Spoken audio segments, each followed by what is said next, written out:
or for Blades in the Dark. Okay. So the city of the Saturnine is where all of this takes place. You are all thieves. Part of we're all considered the jackdaws. There is this belief in this kind of like the tree of life, where it's like kind of goes like as people die and kind of go into the soil, they return to the tree, and like a lot of the different social classes use bird imagery for them because they like the elites are the types that like are up in the very tops of the trees and sort of on down. The jackdaws, known for being thieves, is basically the name of the thieves guild here in town, and overall, like this is a city that has a lot of weird and strange, unusual places because it was built over a place that at one point, many possibly thousands of years ago, the Fae had actually sort of taken over. And there's even like up on the far right over there. There's some places that have some of the remains of those locations, but the Fae have, for the most part, gone. There's rumors and such and like tales every once in a while and little odd things that happen. Like magic is a thing that does exist. I don't think any of you have magic. I think that was a regal thief that has a little bit of sorcery. Yeah, I don't see any magic on mine. But did you want to introduce your characters and how you see them?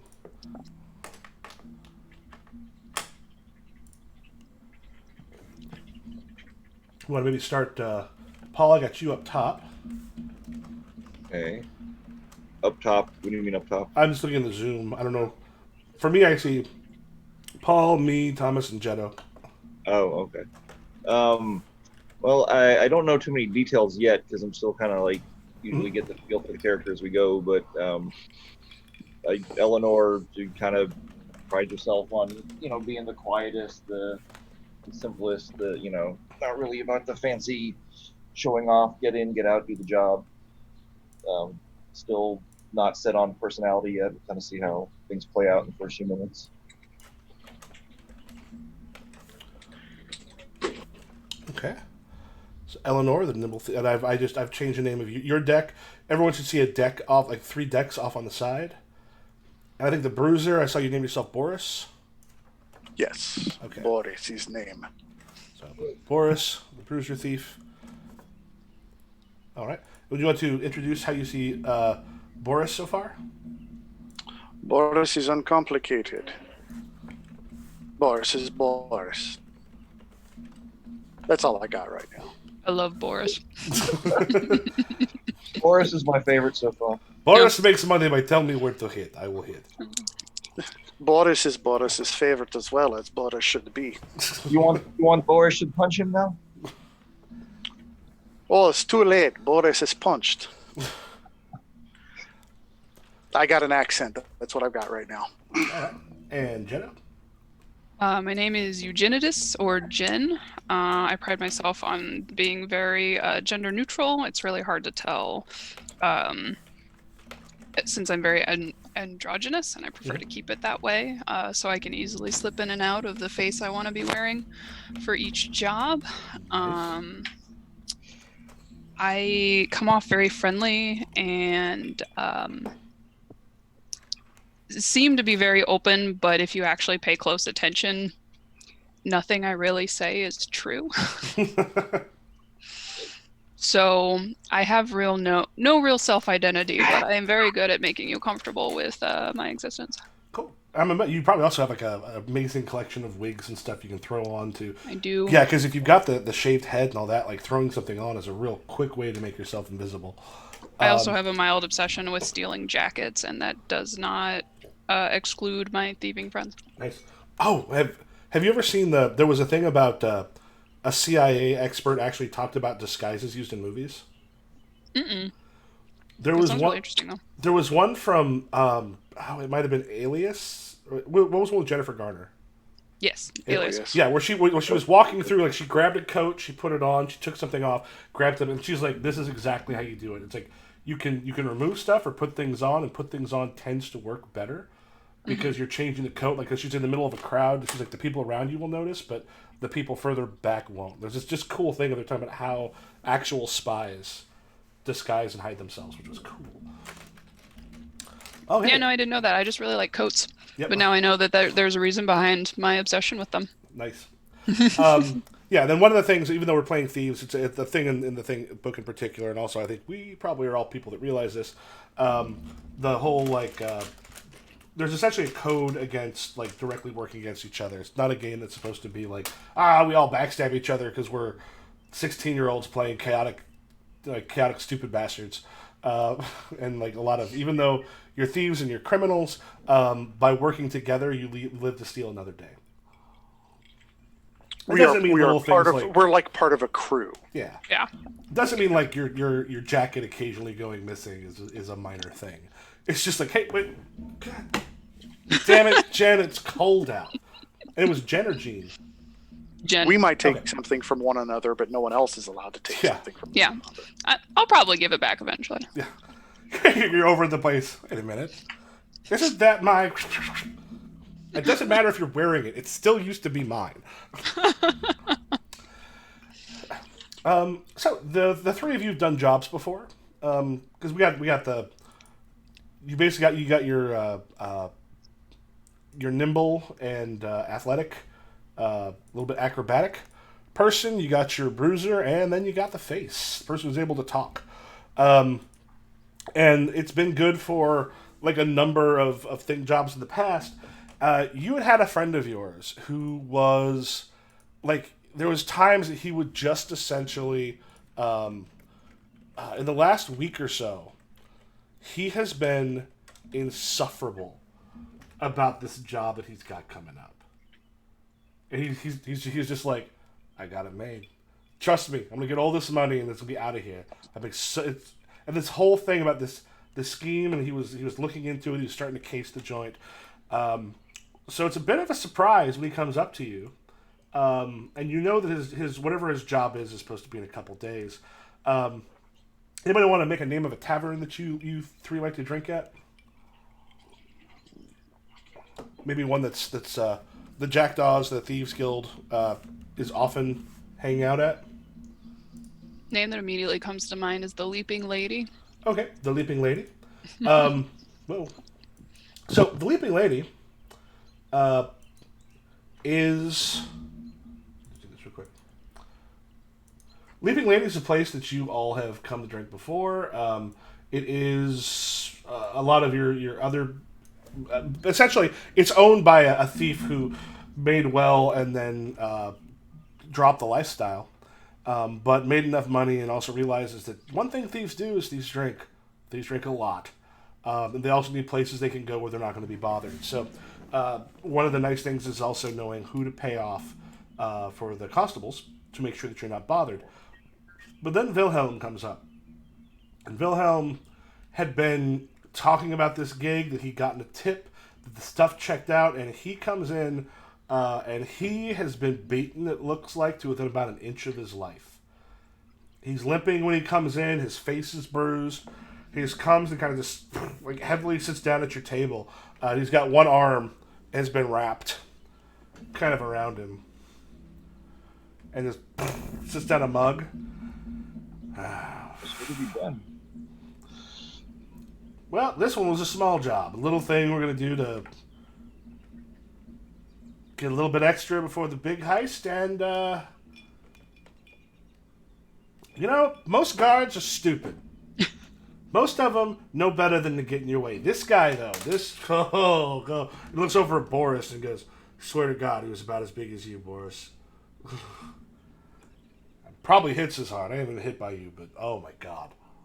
Does this have anything to do with the job you want us to do? Because if not, it doesn't seem so small. Yeah, he goes, actually,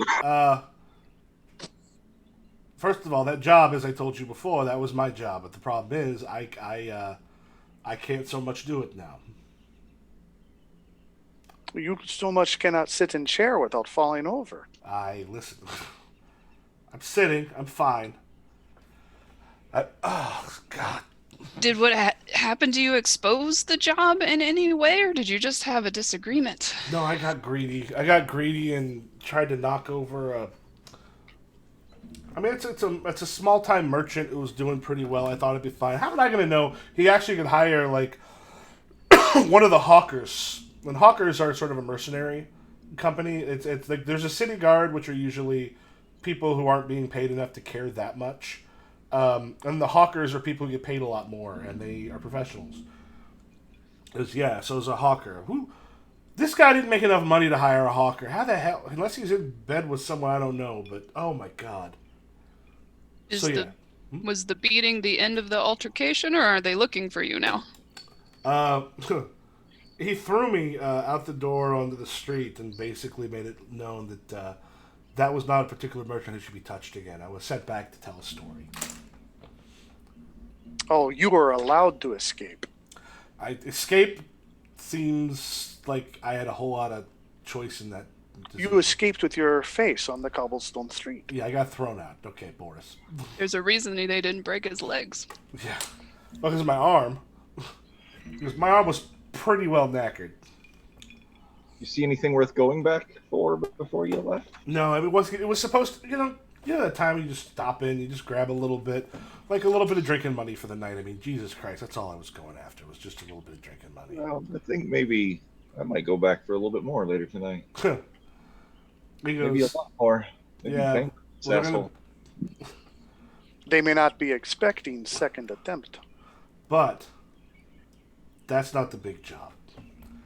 And I need some people who I know can do it and who will cut me in for a little bit for giving you this information. I mean, clearly you need money for some medical bills, so... Yeah. All right. If I get a cut, I know where a good amount of jewelry is being brought in, that's being used as bribes. We're talking not at the Imperial level, but at the level right below that. Like Imperial Advisor amount of money being brought through in jewelry. Is this jewelry easy to break down? Well, it should be. A lot easier than the stupid merchant turned out to be. So there's this guy, Ingo. Ingo is a diplomat / merchant who kind of travels all over. He works with a lot of different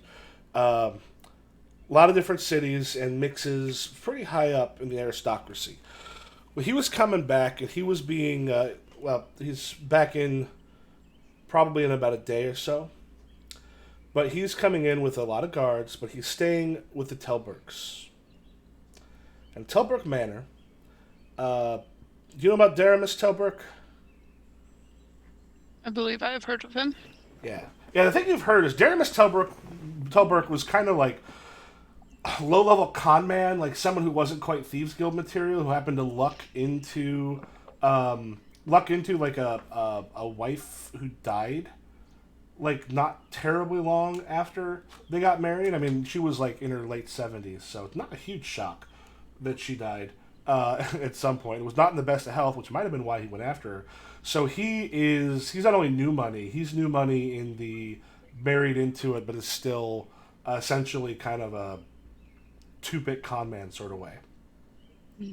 But because of the amount of money he had, he ended up marrying now Daramus Telburke, Lady Telburke, who was someone whose family was on the outside of fortune. They had once been a larger and kind of better-known family, but times had gotten a little bit rough.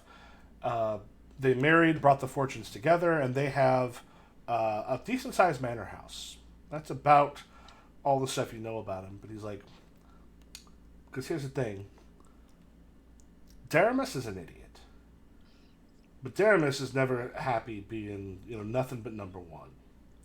And he's been bending the ears of some other people who would not mind seeing our young empress removed. Ingo was coming to help with some bribes at the higher levels.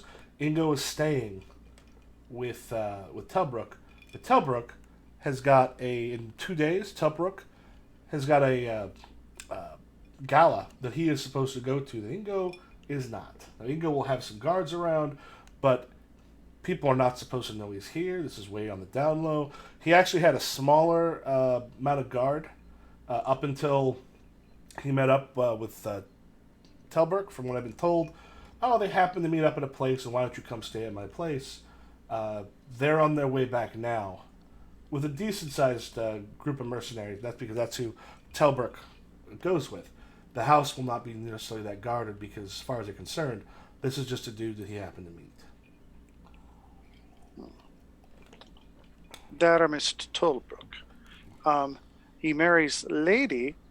When she dies, does he become Lord Tilbrook? Well, he is currently Lord Telburke. Lorimus, her family, she was second daughter of a family who used to be much kind of higher.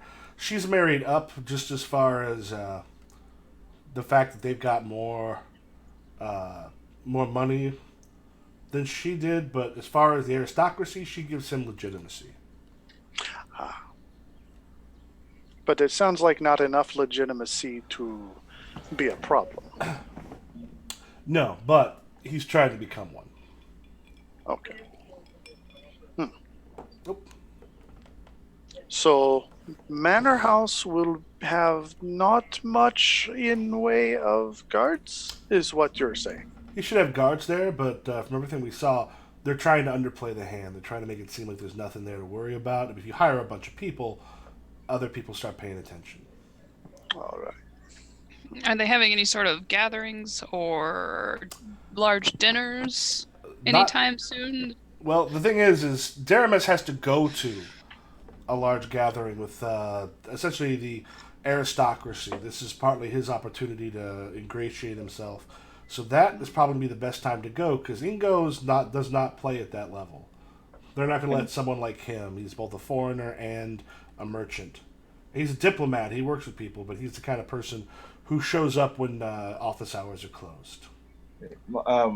So I'm trying to take notes, but I don't do well with names. So Daramis is the 2-bit con man? Yeah, Daramis is Lord Daramis. He's the 2-bit con man who is now Lord Telbrook.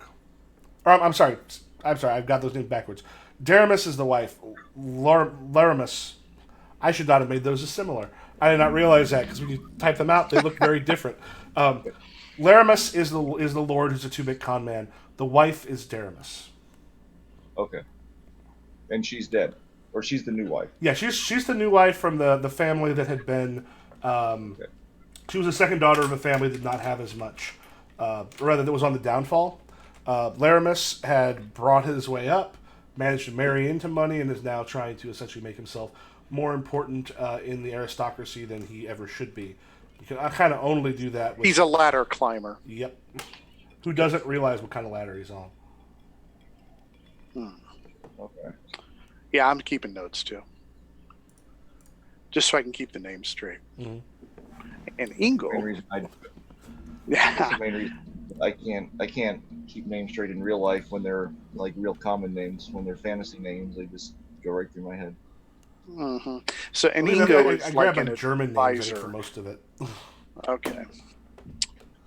And Ingo is like an advisor. He's kind of up, but he's more of a, say, he's not an aristocracy, more like He's a the back bureaucracy. Yeah, he's kind of the back channel diplomat. He's the person who doesn't have an official position, but he goes around and talks in secret to others. So there's the big thing with the diplomat everybody knows about, and then there's this guy.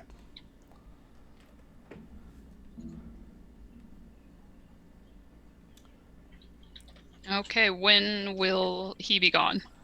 So today's Thursday. On Saturday night, that's when he's going to be gone. That's when we're planning on doing the hit.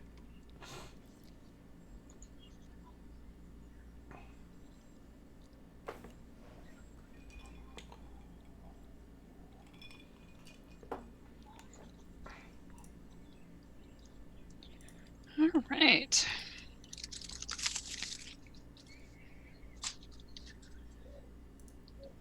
So it sounds like we need to spend the next few days possibly casing the joint.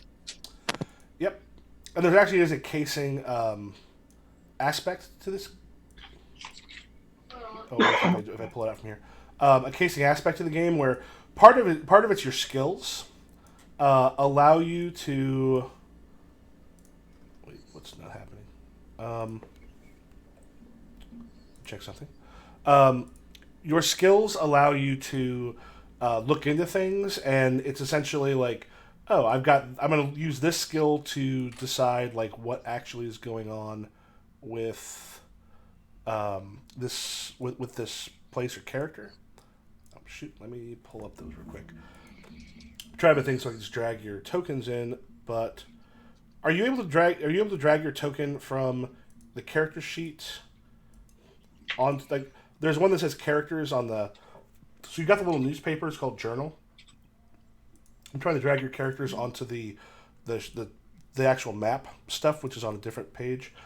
Are you able to pull, if you just kind of grab on yours and pull it towards the desktop, can you pull out a token? Yeah. Okay, that's all I need. Cool. I can't pull out a token.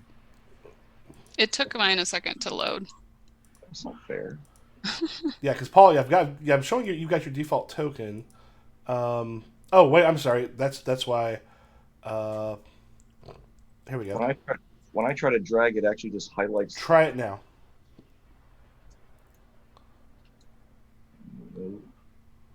Wait. Oh, there we go. Yeah, because I didn't have you where you could actually like control it. And Thomas, all right, I'm working on that. I'm not sure how to do that. It's actually we don't necessarily need it right here, so we'll be good. Okay. Yeah, we don't need it on this particular map because there's a different page. I was just trying to make sure I can get it onto. I'm gonna go swimming down here in the bay.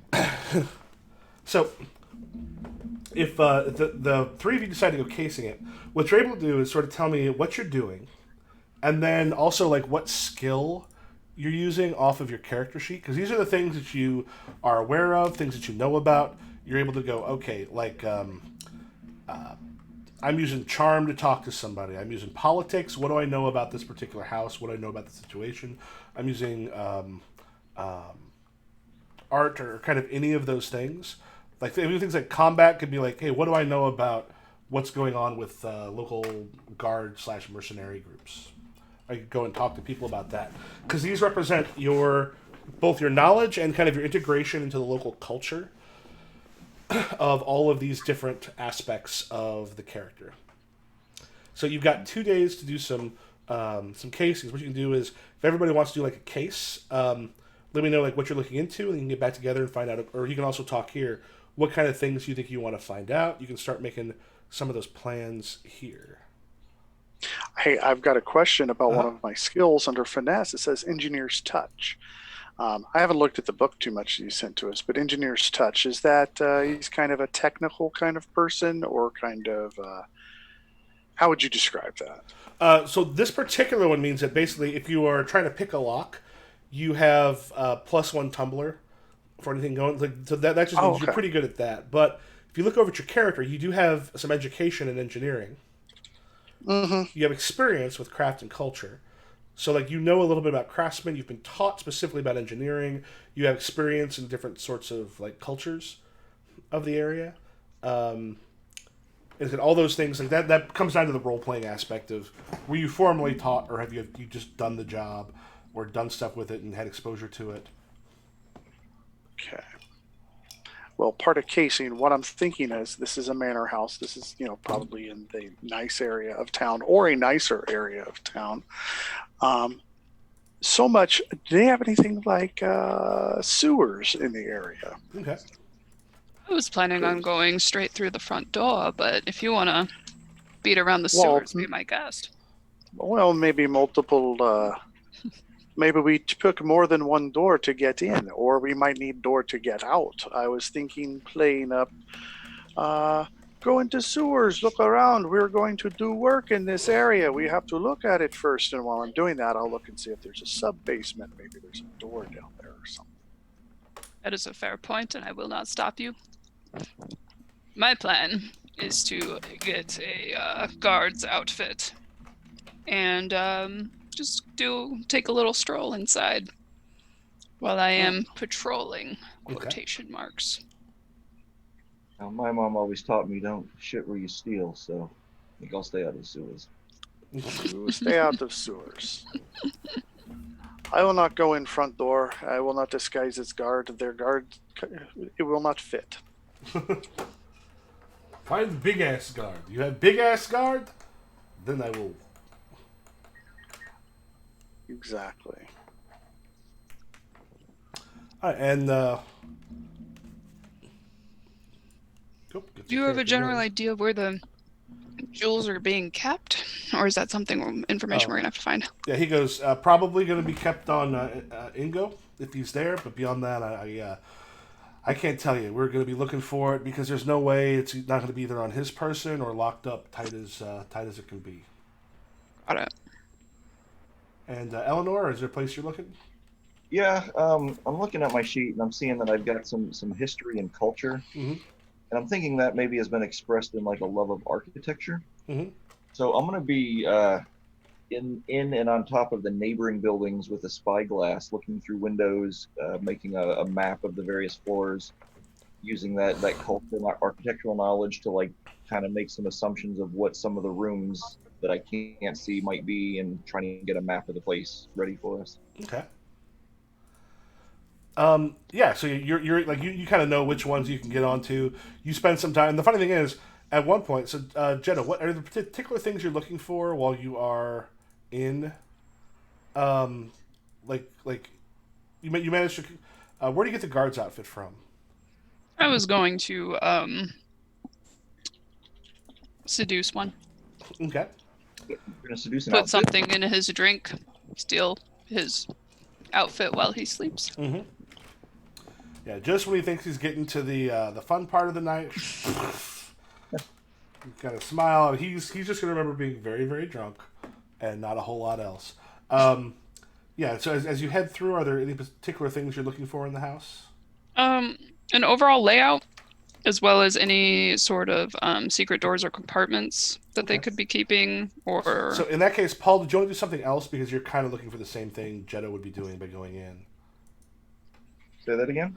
Do you want to do something else because you'd be doing kind of the same thing Jeddah would be doing by getting the layout? Well, she might be able to get further into the interior, but I can get like, external access points and, quick ways to get from one room to the other from the outside, things like that. Okay. So we'll say between the two of you, as you sort of head through. so Jeddah, you've got like the guards there are. What you can see is things are relatively busy there, I'm stepping away for a second. You guys RP. I'll be. okay.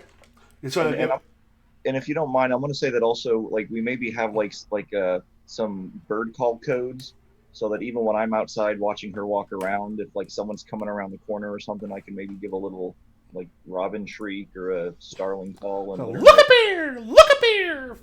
someone behind you. Take a left, take a left. Yeah, you got some stuff. So like you're able like you get like a you can see through some of the large windows in the back, in particular. You're able to get a fairly good look at kind of a portion of it and get an idea of the rooms. Yeah, Jeddah, when you're there, what you find out very sort of quickly, there's one of the guards sees you, Friedhelm, and kind of looks at you and goes, you knew too? Yeah, man, they practically plucked me up off the street. They've been hiring a couple extra people recently. Like, I don't know exactly what's going on, but like the Lord of the Manor is supposed to be back here relatively soon, but they've been keeping us kind of on high alert.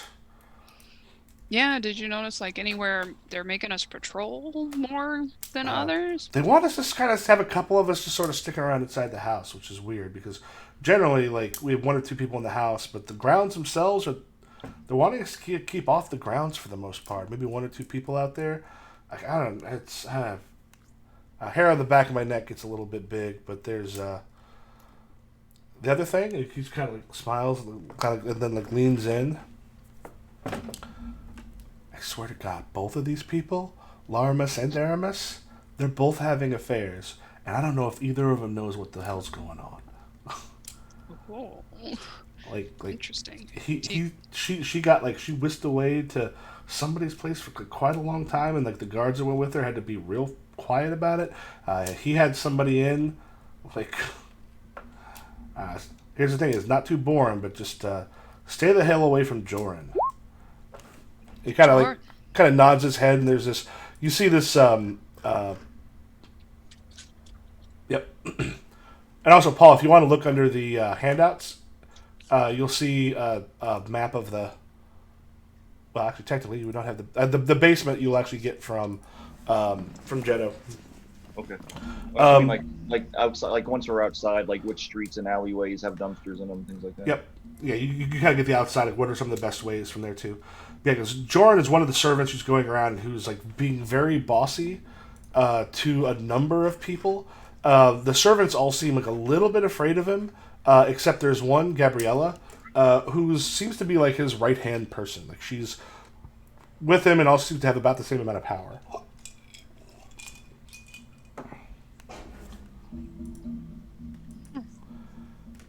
Okay. Yeah, you get a chance to check out like the basement. You see like there's a wine cellar down there. So if you look on the handouts thing, there's a first and second floor, and then the basement handouts. You will see a map of the place. It may or may not be complete.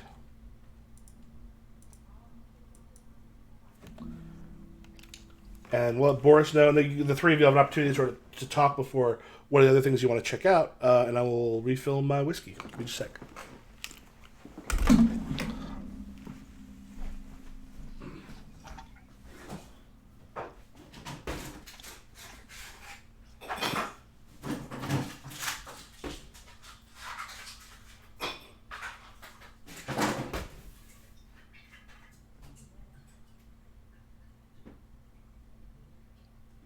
They have a lot of bedrooms.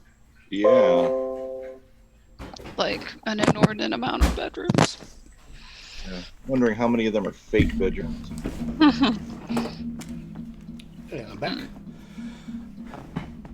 And are you both seeing the handouts, the first, second, first? Yeah. Yeah. We were talking about how many bedrooms they have and how it's weird. Not a damn, for all the servants running around, not a damn one of them makes the bed. Mm-mm. Really, Joran needs to step it up. Get on these people, yo. Can I kind of hang out, like, not necessarily where Joran notices me, but just kind of see what he's super particularly bossy about? Maybe he's like, see if he's given any extra peculiar orders that might help me. His big thing right now is he wants everything to sort of be cleaned up. Also wants some extra space made in the basement. Ooh. He's asking for some things to be moved there. And I'll say, Boris, you're looking at the like sewer access stuff. Yes, I am looking at sewer access down in sewer. Now, there's not. I mean, there's a sewer access, but the sewer access in there is not one that like a person can really like go up through. However, as you are going, they recently actually had to have some permits, and this is about 2 years ago. There were some permits made to add something to the basement of it that actually cut into a part of where the sewer line had been going through. And what about this well? Is that like just a standing pit of water, or is that actually like a underground stream or aqueduct or something? It actually does go down to like an aqueduct to a well.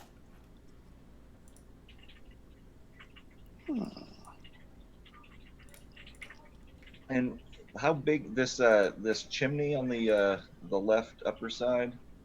How big does that look? Does that look like I can climb down that? It might be possible. It'd be difficult. It's used a lot, so it's going to be also sooty as shit. Yeah, but I'm nimble. But you're still probably get covered. If you go down it, your chances are you're going to get completely covered in soot. Leave However, little footprints. Yeah, it would be an access point, but you're going to be messy on Well, the I way. have little booties I can put on my shoes and then take them off before I leave the fireplace. You guys don't carry booties around for city fireplaces? I carry booties, but for very different reasons. Just you open the case of like silicone like butt cheeks and. Yep. Okay. I'm just going to say in the future you should be more specific by what you mean, because I heard booties and that's what I got. Oh, Paul was spot on. How do you think I make these disguises? I have several different booties and peckers. Like, no, officer, that wasn't her. She had a much bigger binocular. Yeah. Exactly. And a different jacket. All right. Okay, so So I think just I keep got. going. I'll catch up. I think I got kind of the information I needed. Joran wants extra space for the basement. He wants things cleaned up. Probably he's pissed off because no one's making the beds. Yeah, Boris. They found if on the I opened up so you could see it. The handouts tab. There is a map of the first second floor in the basement. Yeah. Yes, I just found that, and I figured out. I got my token on the board now too. Sounds like this guy isn't an asshole. He just wants people to do their fucking job. Yeah, it sounds like the guard that I was hanging out with is maybe not super interested in doing his job, The lazy sack. but he was very talkative, and I appreciate that about him. Hmm. I have to Also- go let some pets in. I'll be back in a minute. Also, he's a pretty good kisser.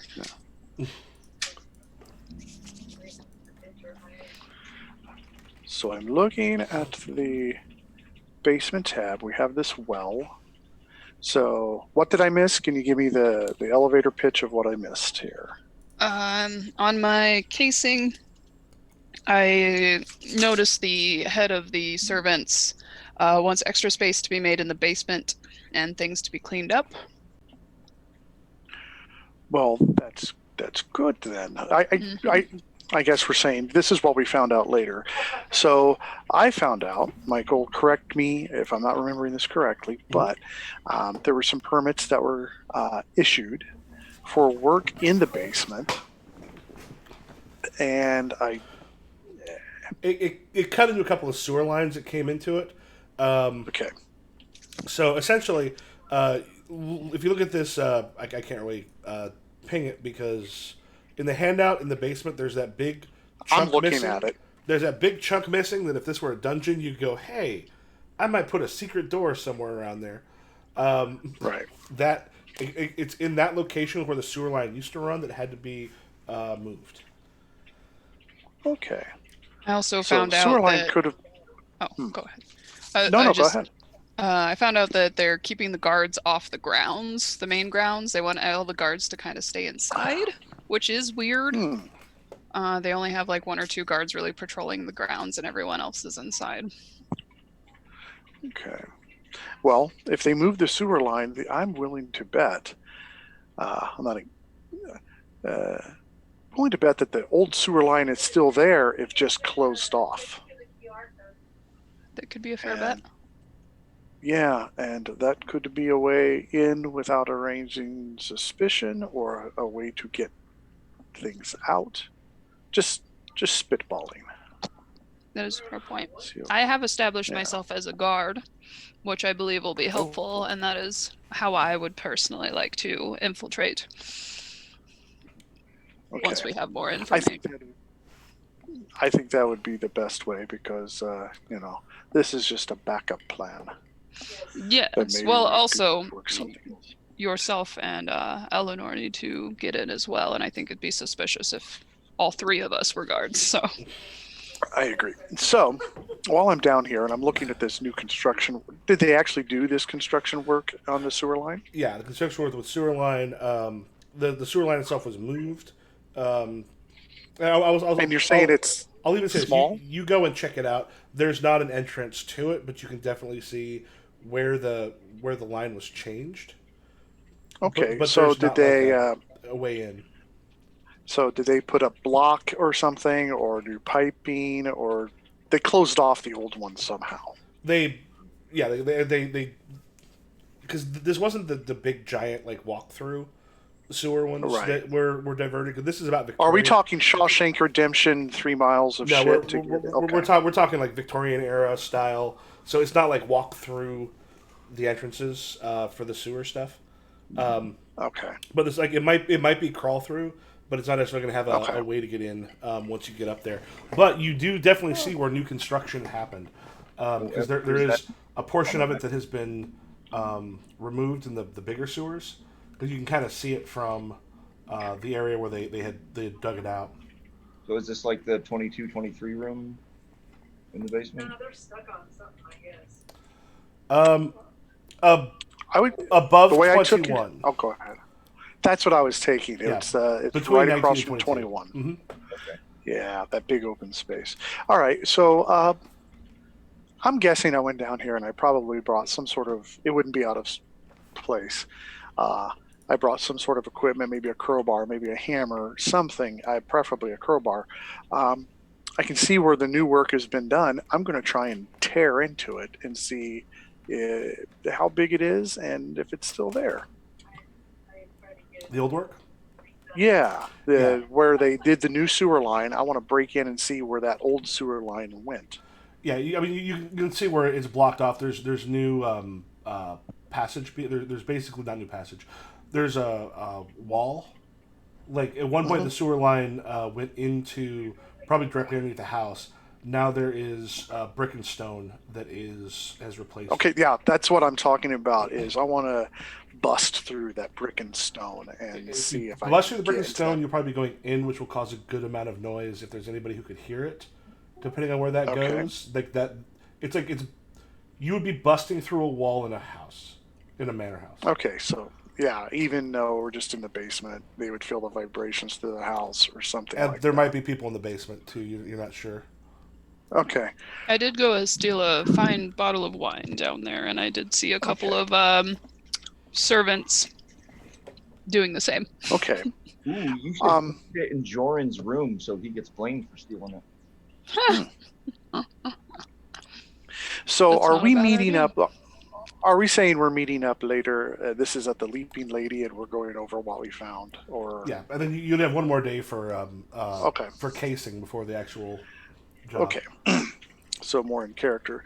So, Jen, you say they want to do work in basement and move things around. That's what they want to do. Correct. What sort They're of? trying They to. just want. It says they want extra space in the basement, so they're clearing things out. It seems to have extra storage. Oh. So they're just moving things. What if someone took something literal and said, "You want to make extra space, so we break down wall"? I'm just trying to come up with idea. I mean, if you want to go and propose that solution to Joran, I will not stop you, but he seems like the prim and proper type that would not enjoy that solution. I mean, look at his coat. I do not know this drawing you speak of, but I take your word on it. He seems to be the head of the servants, him and Gabriella, and I could not get too close because he seemed very trigger happy when it came to firing guards that were not doing their job. So What would be chance if I take it no one? What if chance you brought, say, what is your word? Outside contractor to come in and help move things around. Say some very large individual who could come in and move things around for you. That would get me in the manor house. they did have very large barrels, as you can see around the wine cellar area. They might need more people. Their servants were rather small. See, that would be my way in, and that would work. The other thing is also possibly as we move items out, who's to say something could not be in items as we move them out? Where are they moving them to? Did I hear that information, Michael? No, they're really just moving stuff around in that they make some more room for it. I think it's they don't know exactly. They're reorganizing why. it. Yeah, they're more reorganizing stuff. So he's been having people like working down the basement quite a bit. Are we robbing this just for general loot, or is there a particular item that's the primary target? We're trying to get the jewels. Yeah, I mean, Ingo will have the jewels. This is also going to be a place that'll probably have a lot of. I mean, it's a manor house of a minor lord, but still a lord. So there's going to be money to be gotten from other stuff too. But generically, we're after jewels, not like the necklace of Ilzador or something like that. Yeah, it's essentially this is enough jewels that is designed to be able to bribe. Essentially, like the advisors to the Empress. Okay, so you know the drill, guys. One last heist, and then we get to retire, right? Right. Yes, we are getting too old for shit this. Yeah, my wigs are getting real sloppy. Also, they have some fantastic wine, and I proceed to pour some out for everyone at the table. Oh, We might need to grab a few more bottles of this. Yeah. Yes, we should familiarize ourselves with the territory we're invading. It smells a little like an oak barrel wine, as I familiarize myself with the tannins. Smells like an O3 missing jewels to me. Oh, fun fact: my first bottle of wine I had was we did a stand up gig at was it Alto Vineyard? Is that the one that's right outside of Champaign, or is that Sleepy Creek? I don't know, man. Sorry. I don't know if Jetto knows. oh, okay. How about real quick? Where is everyone anyway? I'm in Indiana, Indianapolis in particular. I'm in central Missouri. Okay. We're in Champagne. I'm in Urbana, so I am a stone's throw Okay. away from Jetto. Yeah, we used to live in the Okay. same apartment complex. Oh wait, yeah, you used to live in the apartment house I live in now. Yeah. Yeah. Oh, Okay, yeah, I just still remember curious. I remember Heather and I going to your place for a debauch party, and That social couldn't distance moving to another city. yeah couldn't find the what? That moving to another city to get away from your neighbors. That might be taking social distancing a little too far. Champaign Urbana is effectively one city. It's just Yeah. And we also have Savoy too. We're kind of like a triple city. yeah. Where does Savoy count yet? But anyway, I was doing stand up and I got like they told me because I'm not a wine drinker and they're like, well, it's like $6 for a glass. I'm like, well, how much is a bottle? They go 16. I'm like, well, give me a bottle because like there's no way there's only 3 drinks in that bottle. So I was doing stand up, holding a bottle of wine and drinking from it while I was performing. And afterwards, someone's like, you don't normally drink straight from the bottle. I'm like, why? Like I'm not going to be up there with like a wine glass. I need to be able to drink. This is the first time you've seen me drink wine. How do you know what I usually do? That's true. Well, speaking of which, my wife and I got married 2 years ago. Almost 2. It'll be 3 in September. But anyway, no, it'll be 2. Anyway, I'm getting lost in the weeds. Mikey Mason is the guy who did our nuptials. He did our, and he did it with a bottle, not a bottle, yeah, a bottle of beer in his hand at the time. So, Nice. yeah. We Anyway. Paul and I played some games with Mikey the last 2 weeks. Oh, sweet. I think that's how Mikey got married too. It may be. But yeah, my wife walked down the aisle to best game ever. Nice. Oh, that It's yeah, pretty Jetto. great. Yeah, Jetto. That was the song we played at the end of She Kills Monsters. Oh God. And the guy that does that, Mikey Mason's a good friend of mine, and like Paul and I've been playing with him the last like 2 weeks. Yeah. Online. All right. God, it just still when you played Artemis's or not Artemis, Aerith's theme. When oh God. I had 3 people tell me I cheated.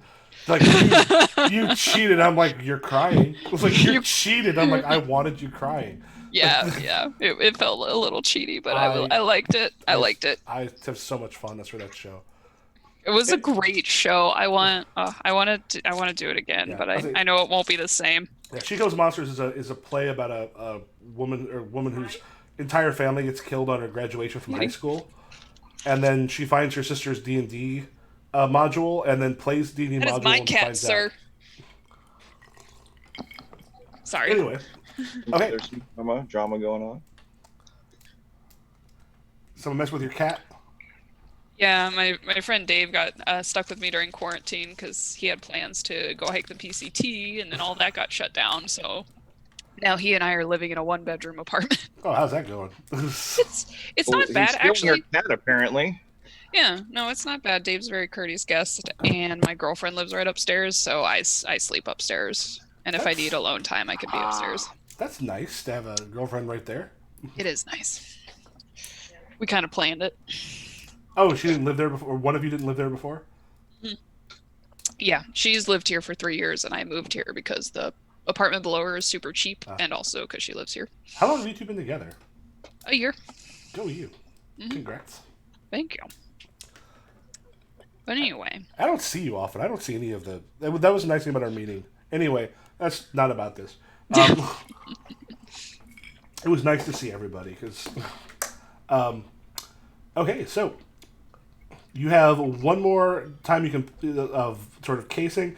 Casing can also be getting information about other things that might be in there. That's where some of your other stuff might come in handy.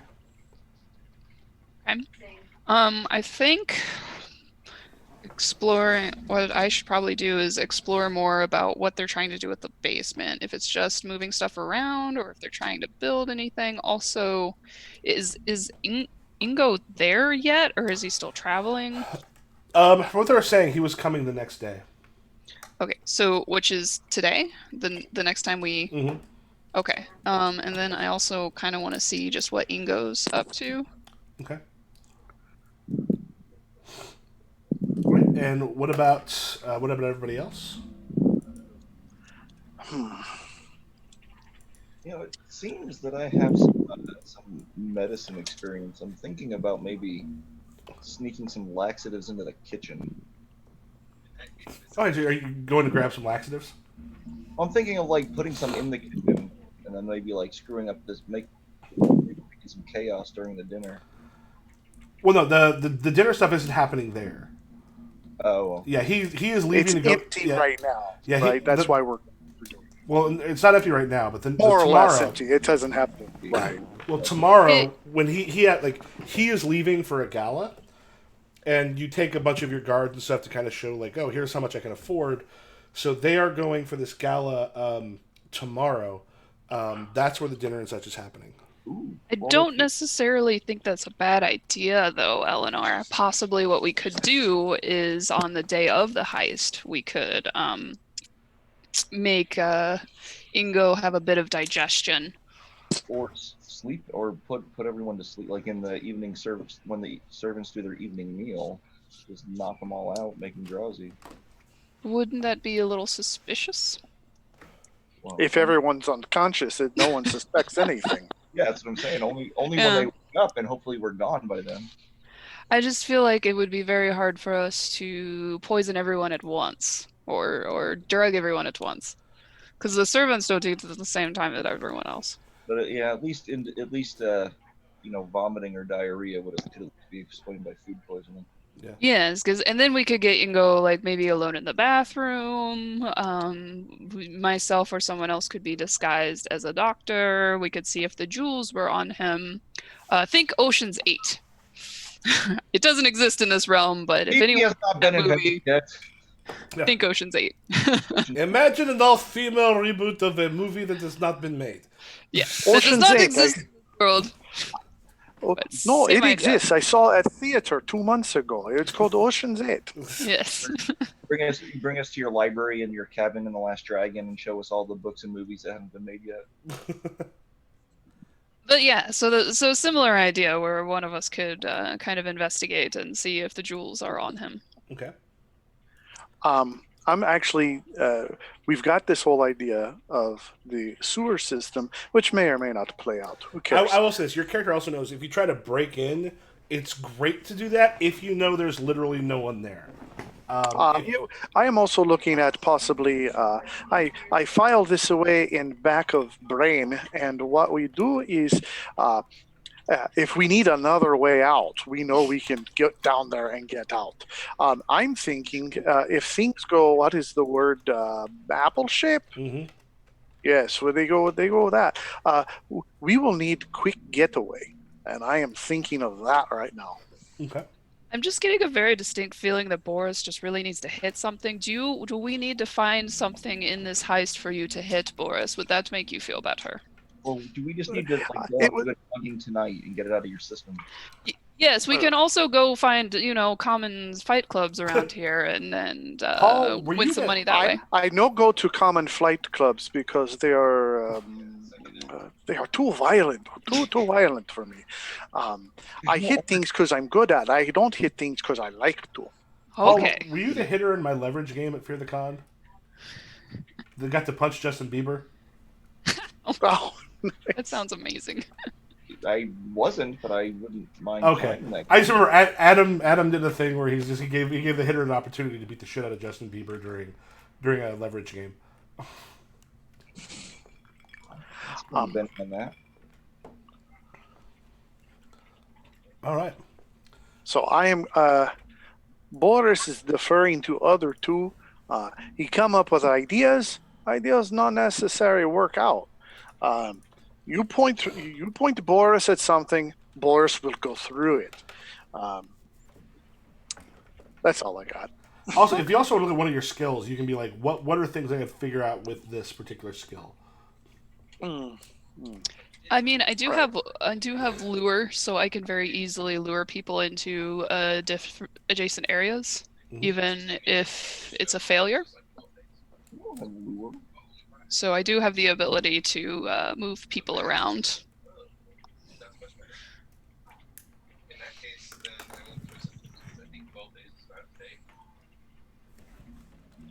Okay. Hmm. So the second day of casing, what is everyone doing?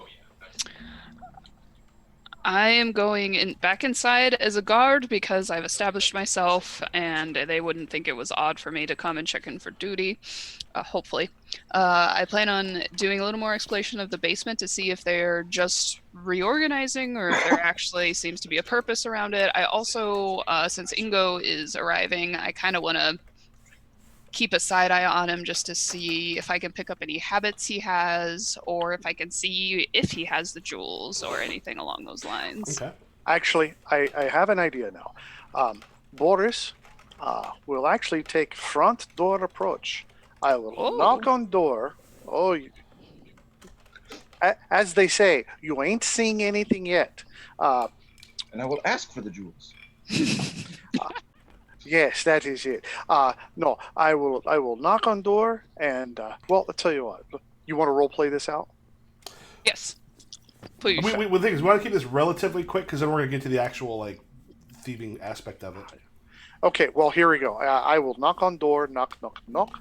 Grab knocker, knock really hard. One of make the sure servants that- kind of comes up. and I will look down at them and I will say, Boris is here to move heavy things in basement. There's one of the servant that sort of comes is like, we don't need anything moved in the basement. I was told that I would get paid to come and help move heavy things in basement. You're telling me I want to get paid, and I'm going to try to do a little intimidation on them.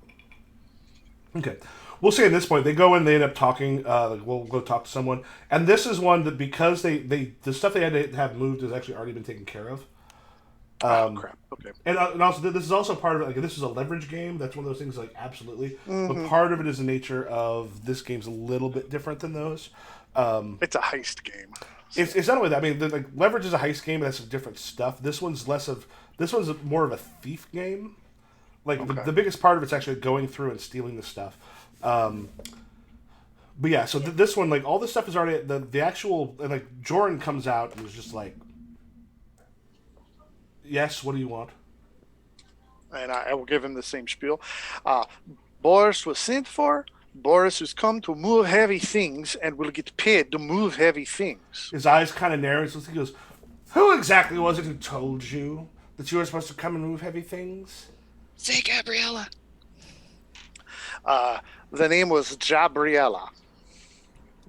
It seems odd because everything we needed moved aside has been moved aside. And at this point, as you actually see that there is a horse and carriage that have come up that is everything, like the stuff, things are being like unloaded off of it, and like literally everything is being taken off of it, which is rare if you're not like a merchant or something moving something that needs to be like normally there's at least some stuff on there that's not.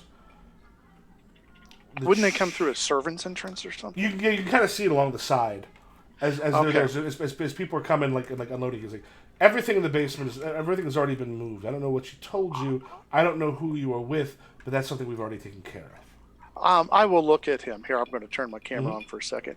I will look at him and I will do this sort of thing. Oh, I help move things into basement.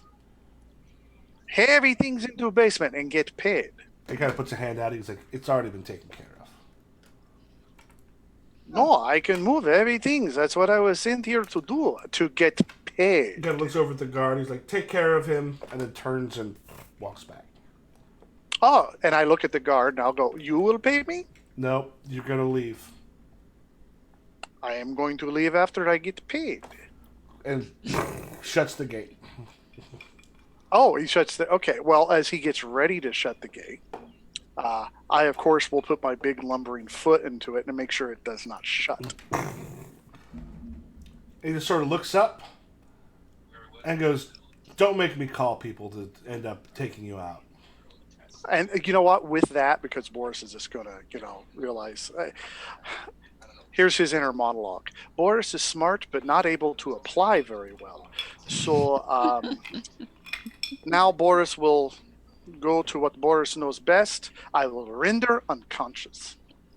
And with that, he's going to, pop the guy. Okay, at this point, I'm gonna pause real quick. Partly because then we get Okay. into people coming out, and there's a huge fight, and we don't actually get to what the game is about. Okay. And we zoom out across the street to Eleanor turns to Jen and goes, "I love this guy." I'll say what you're doing. This is one you're a professional. You would know what you're doing is telling them that there's a big deal. There's something going on. You're putting people on edge who you probably don't want on edge. And it's also in certain respects it's also outside of what the focus of part of the biggest part of this game is when we're actually in sneaking through, going through the house, taking care of the guard and such there. If this was leverage or something else, that stuff works really well. But as far as this one goes, if you do this here, what you're doing is also putting everybody on alert inside, because now someone has shown up and made this big huge thing. And we're in more of a metagaming stage right now, right? There's the casing phase is partly what information do you get that can help you later on, and then there's the actual sneaking. So this is a leverage game. It goes in a different way, and this is 100% the way it would go. If this was an ongoing group, one of the things I'd be looking at is maybe we switch over to leverage, which literally happened with my improv troupe when we tried this beta a long time ago. We did a game or two. It was cool, but I'm they're more into the leverage stuff, so we switched over. So tomorrow night we'll convert this over to leverage. Yeah. But what I'm saying is Thomas would be fucking awesome with leverage. And I will say, I'm trying to play to the character type too, and he's not a real smart guy, but he's smart enough. Yeah. You know what I mean? I'm playing him like it's a language barrier, So sort of thing. But I'm trying to figure out a way in to help Case, but it's just... So what I can do is, when the guard, because I'm already in as a guard, right? Mm-hmm. So what I can do is I can walk up to the guard that's don't make me call other people. I can be like, hey, I got this. I think I know this guy. I'll take care of him. Don't worry about it. I send him away.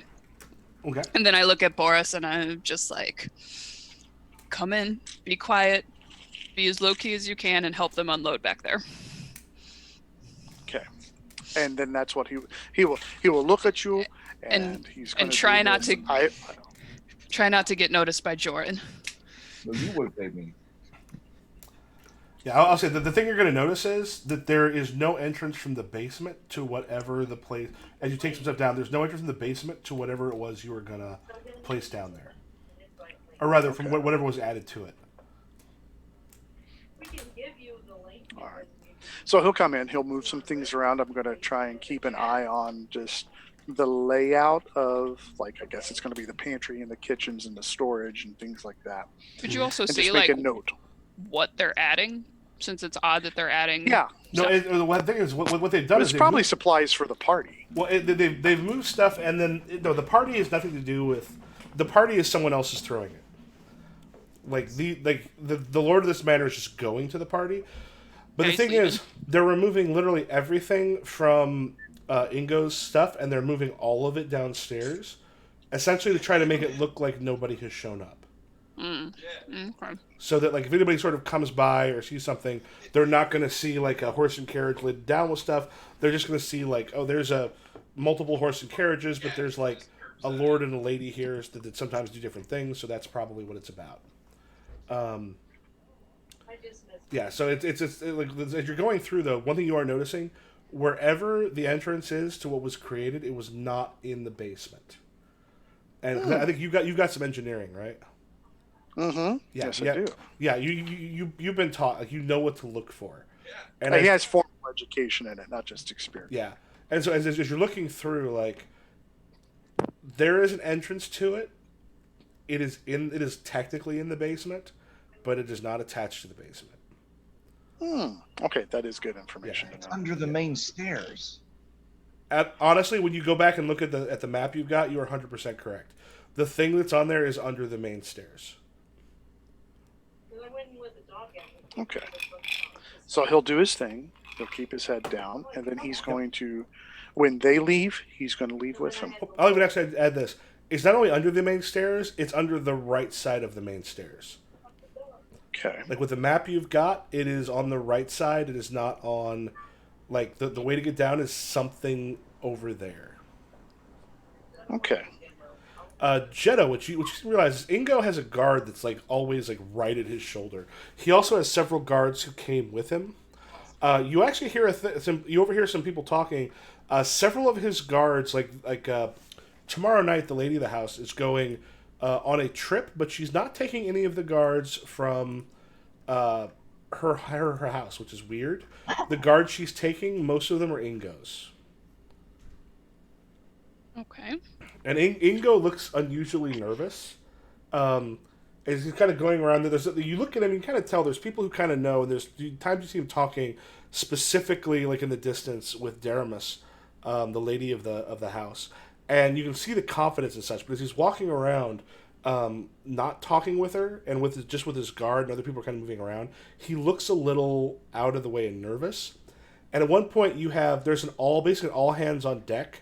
And I will say this is one that you go to as well, where everyone meets in the dining room.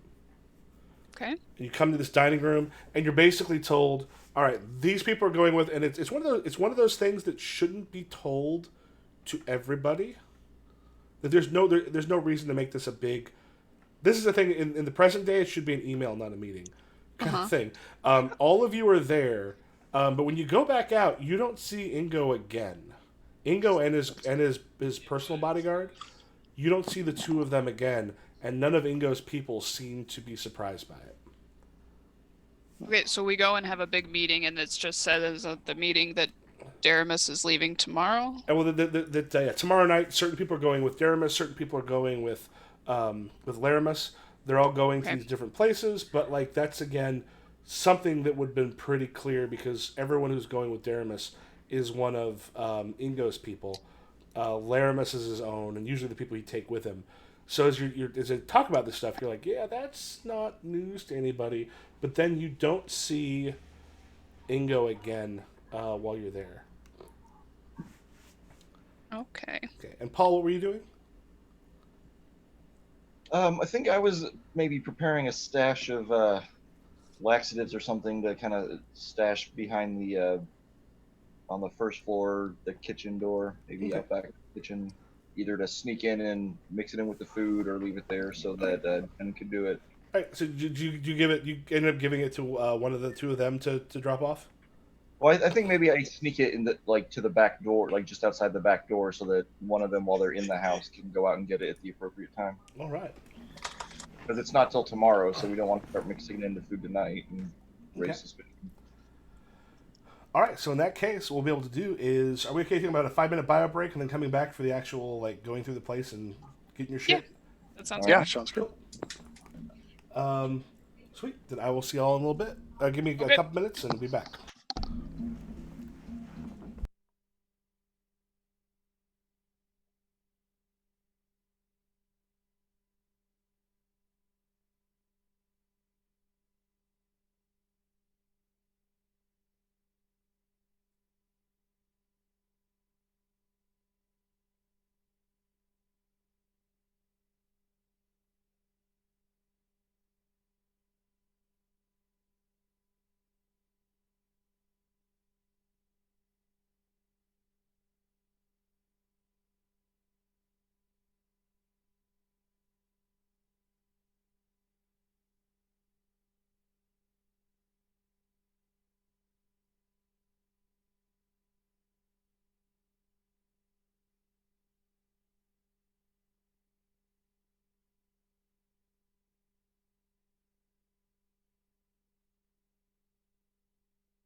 Anybody back?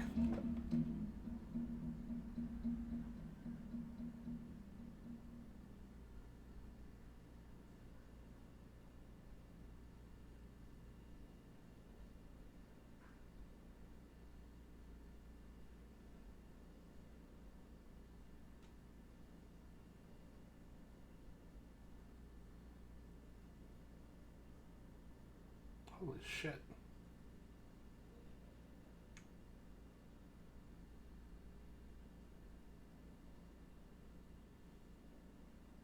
Hey. What up?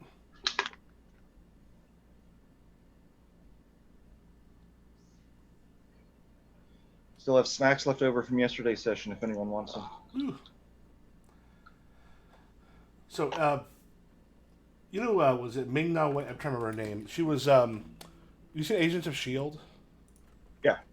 Let me try. So she was Mulan in the original. What is her name? Ming Na Wen. Okay, yeah. Yeah, I can't think of her character, but yeah. I've only seen a little bit of Agents of S.H.I.E.L.D., but she was kick ass. Yeah. Yeah, she voiced Mulan in the original. Somebody just posted a picture of 22-year challenge. Mulan world premiere in 1998, and now in 2020, she's now 56. It's very hard to see a difference. Wait, she's going to be doing the voice in the animated or the? No, she did the voice in the original. Yeah. Let me see. Is she in the new one? The new one is she's no. That's she's at the new. She's at the premiere, but I don't think she's in it. Doesn't look like she's in it. Because the actual one is I think it's all like actual is it Chinese? Oh, it's not CGI. Oh no, it's actually telling the actual story of Mulan. Yeah. I'm actually. Oh, it's not like a recreation of the. I got you. It's honestly the first time I've seen one of those things where like, oh, we're remaking it, but in like live action, where I've been like, I actually want to see this. Yeah, I'm not good at guessing people's ages, but I'm like, I just Googled her, and I'm like, there is no way I would have ever guessed anywhere near 56. Like the pictures of her 22 years ago at 34 and 56, it's very hard to tell the difference. I mean, she's a little more jacked now, so her neck looks more impressive. But beyond that, well, she did carry an entire series. Did she? I saw just a little bit of it. She was one of those. Like, it wasn't really something that interested me, but it kept showing up on my Netflix recommendations, so I watched it eventually. And she ended up being like one of the stronger characters, like not as in like fighting, or I mean also in fighting, but I just mean a better like character. One of the best written characters in the show.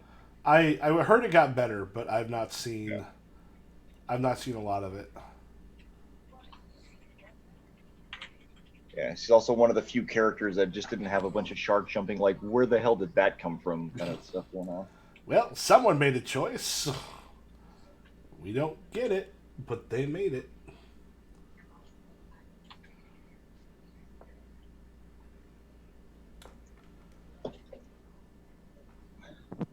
It still happens. We get a lot in and out, you know. Jenna, are you back with us?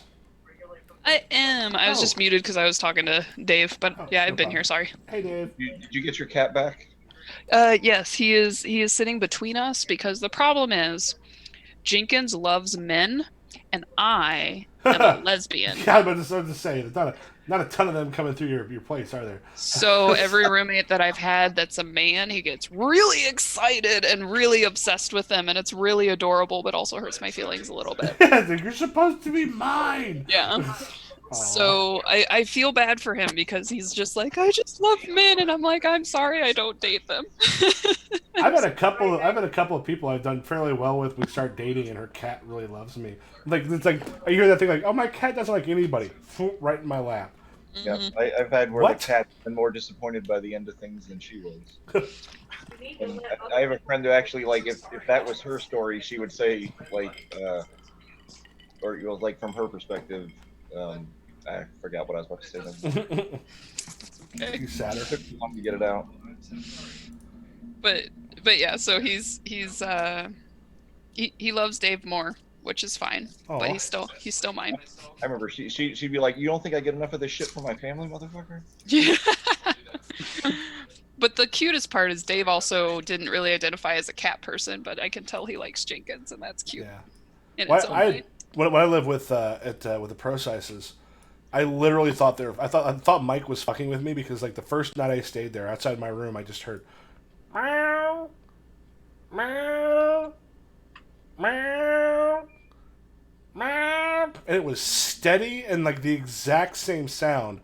I finally opened it up, expecting to see Mike out there, and the cat, like Philip, just walked in, like leaped up on my bed. I'm like, okay, cool, I'll sleep with the cat in the room. 5 minutes later, the cat's at my door. Meow, meow.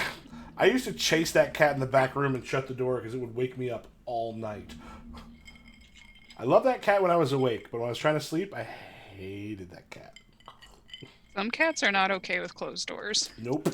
Jenkins is one of them.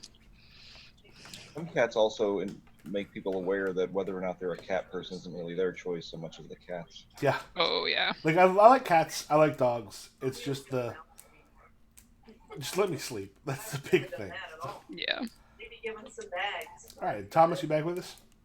Oh yeah, I'm here. Just listening. All right. If you want, so you'll notice I've moved you to a different place. Now we can actually get into the kind of heart of it. If you want to take your tokens, and if you want to move them like in between these two things of like the disguise and the wounds. I just have a black background. Yeah, I have a So black do I. screen. What's all the way over on the right? I mean, I have the cards Yeah. on the right, Okay. and then a black box. In the Let middle. me move something up and see if that makes a difference. It might have been a thing. I thought it made a difference from me. Do you see anything now? Nope, nothing's changed. Okay. No, I zoomed all the way out and it's all black. I see. Wait. I see what Eleanor looks like when she's sneaking around in the dark. Now do you see something? Oh, well, that guy. I'm pretty proud of that. Did the right hand of the screen? That was a If you nice- zoom out, is the right hand of the screen visible now? It's still a big black box. Mm-hmm. Let me try mid-sight because I'm supposed to have something. Oh wait, let me try one more thing. You can do this during the day. Controlled by all players. Let me try this. Right? Because Kimmy and Are you seeing anything now? Yeah, now I see. Yeah. The right hand side? There we go. Okay, yeah, I just had to put it in everybody. Okay, good. That's good to know. I just had to put that in everybody's thing. Let me see if I move something back, I'm going to see if this makes a difference. But font is kind of hard to read. I got to zoom in really far to be able to read anything. Well, the ones on those little ones, those basically the top one is disguise, the bottom one is wounds, so not that huge a deal. she really likes I'm just going to put this real quick. We'll go Boris there on the upper left. but it's gonna give it. And let me copy this.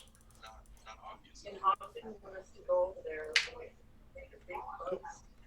Copy. And Yeah, you ended up following us. Eleanor. What the hell?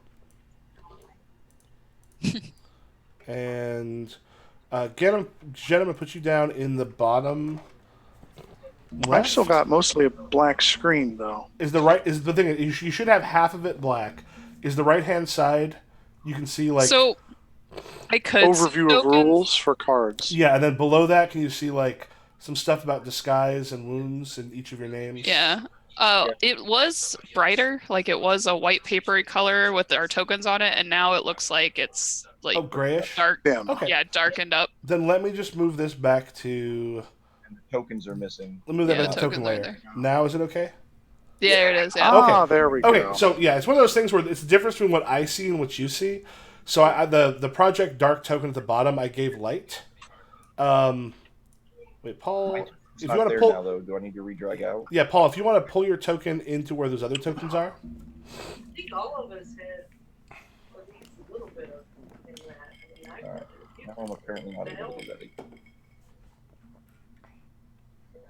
There we go. Okay, so this is my first time working with all the bells and whistles because I have never had a reason to use things like the fog of war and other stuff before. But I've gone through and checked it, but it's one of those things a little hard to tell in certain respects. So, the night of the act. Oh, let me get rid of that.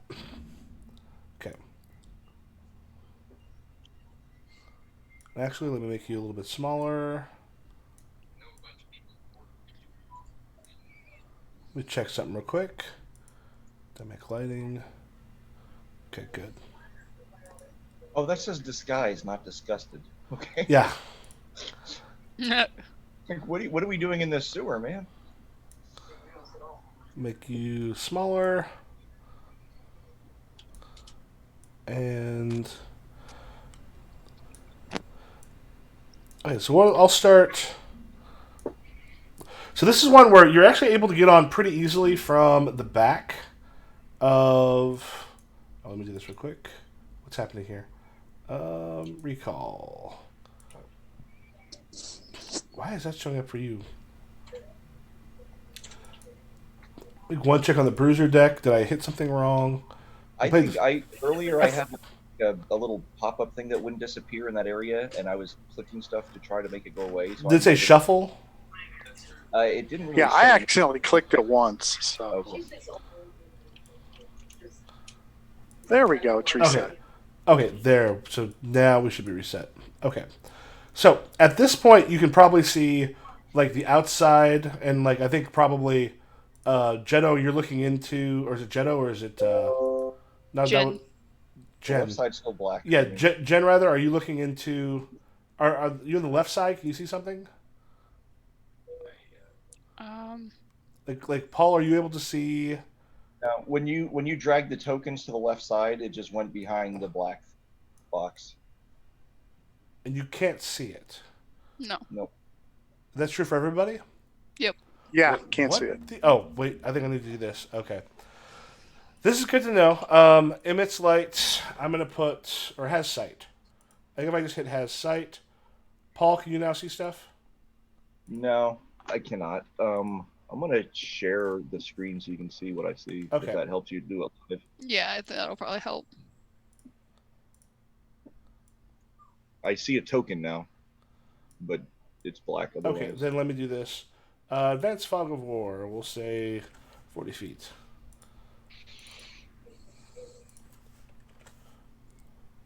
What appears for you now?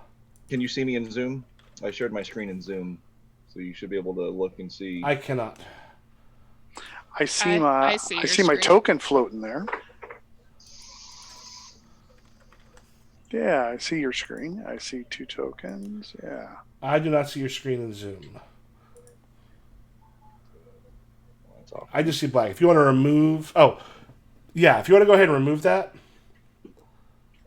Okay, I'm trying a couple other things. So, as a part of this is...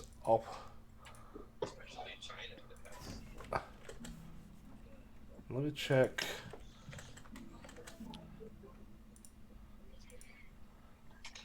Jeno, can you now see stuff? I can see my token, but it's just on black. Oh, you can't see anything around Yeah, it. same here. What the Okay. actual fuck? Um, Yeah, this is my screen. Yeah, and that's okay, if you want to get rid of that, let me try a few things. Let me see if I can get you 360. Do we each have our own fog of war? Because it looked like her token was in a slightly different spot than mine. Let me try a couple because this is one of those things when I tried it. Let me see what I put for my test. The one that I tried. Oh, I didn't need to do it there.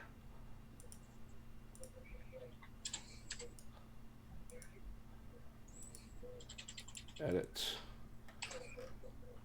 What the actual hell?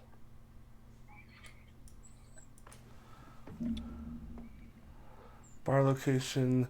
So you should have emits light, advanced fog of war. Let me try. We may have to wait till tomorrow to do this job. It is way too dark in here. Boris, did anything change for you? I have a black screen with my Boris token on it. And to the side, we have the overview, and that's it.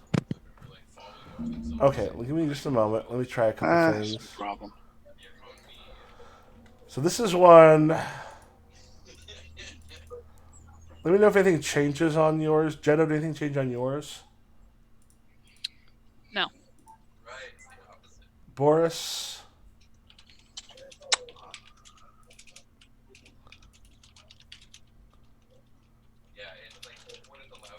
This is weird. Okay, now that stuff's I don't have anything. Same sit rep there. abilities. Okay, let me try one more thing here real quick.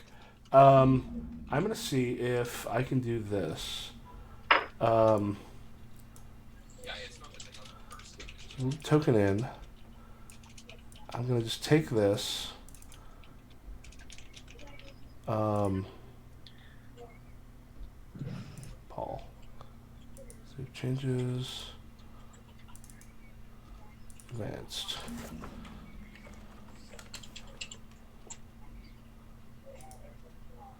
All players see light, has sight. 360. 360 to 100. Let's see what happens here. Paul, are you seeing anything now? Kind of funny after I all. see a second token, but still blackness. But you're still seeing blackness. Yeah. What the literal Same here. fuck? I'm gonna try a couple things here. Yeah. That doesn't change anything? Mm-mm. That is a negative.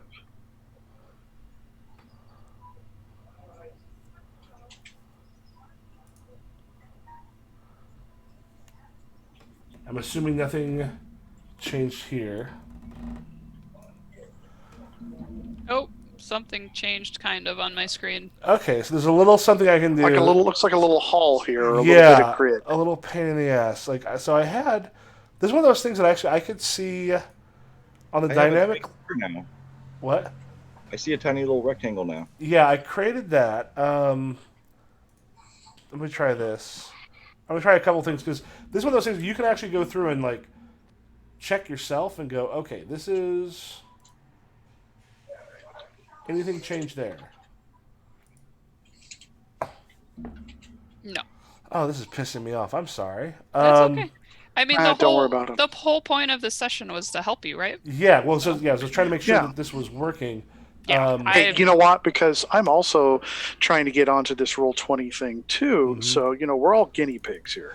Yeah, Yeah. We're 'cause I, good with it. I'm The only specific. thing I see getting stolen here right now is my fucking time, Michael. Get it together. Sorry.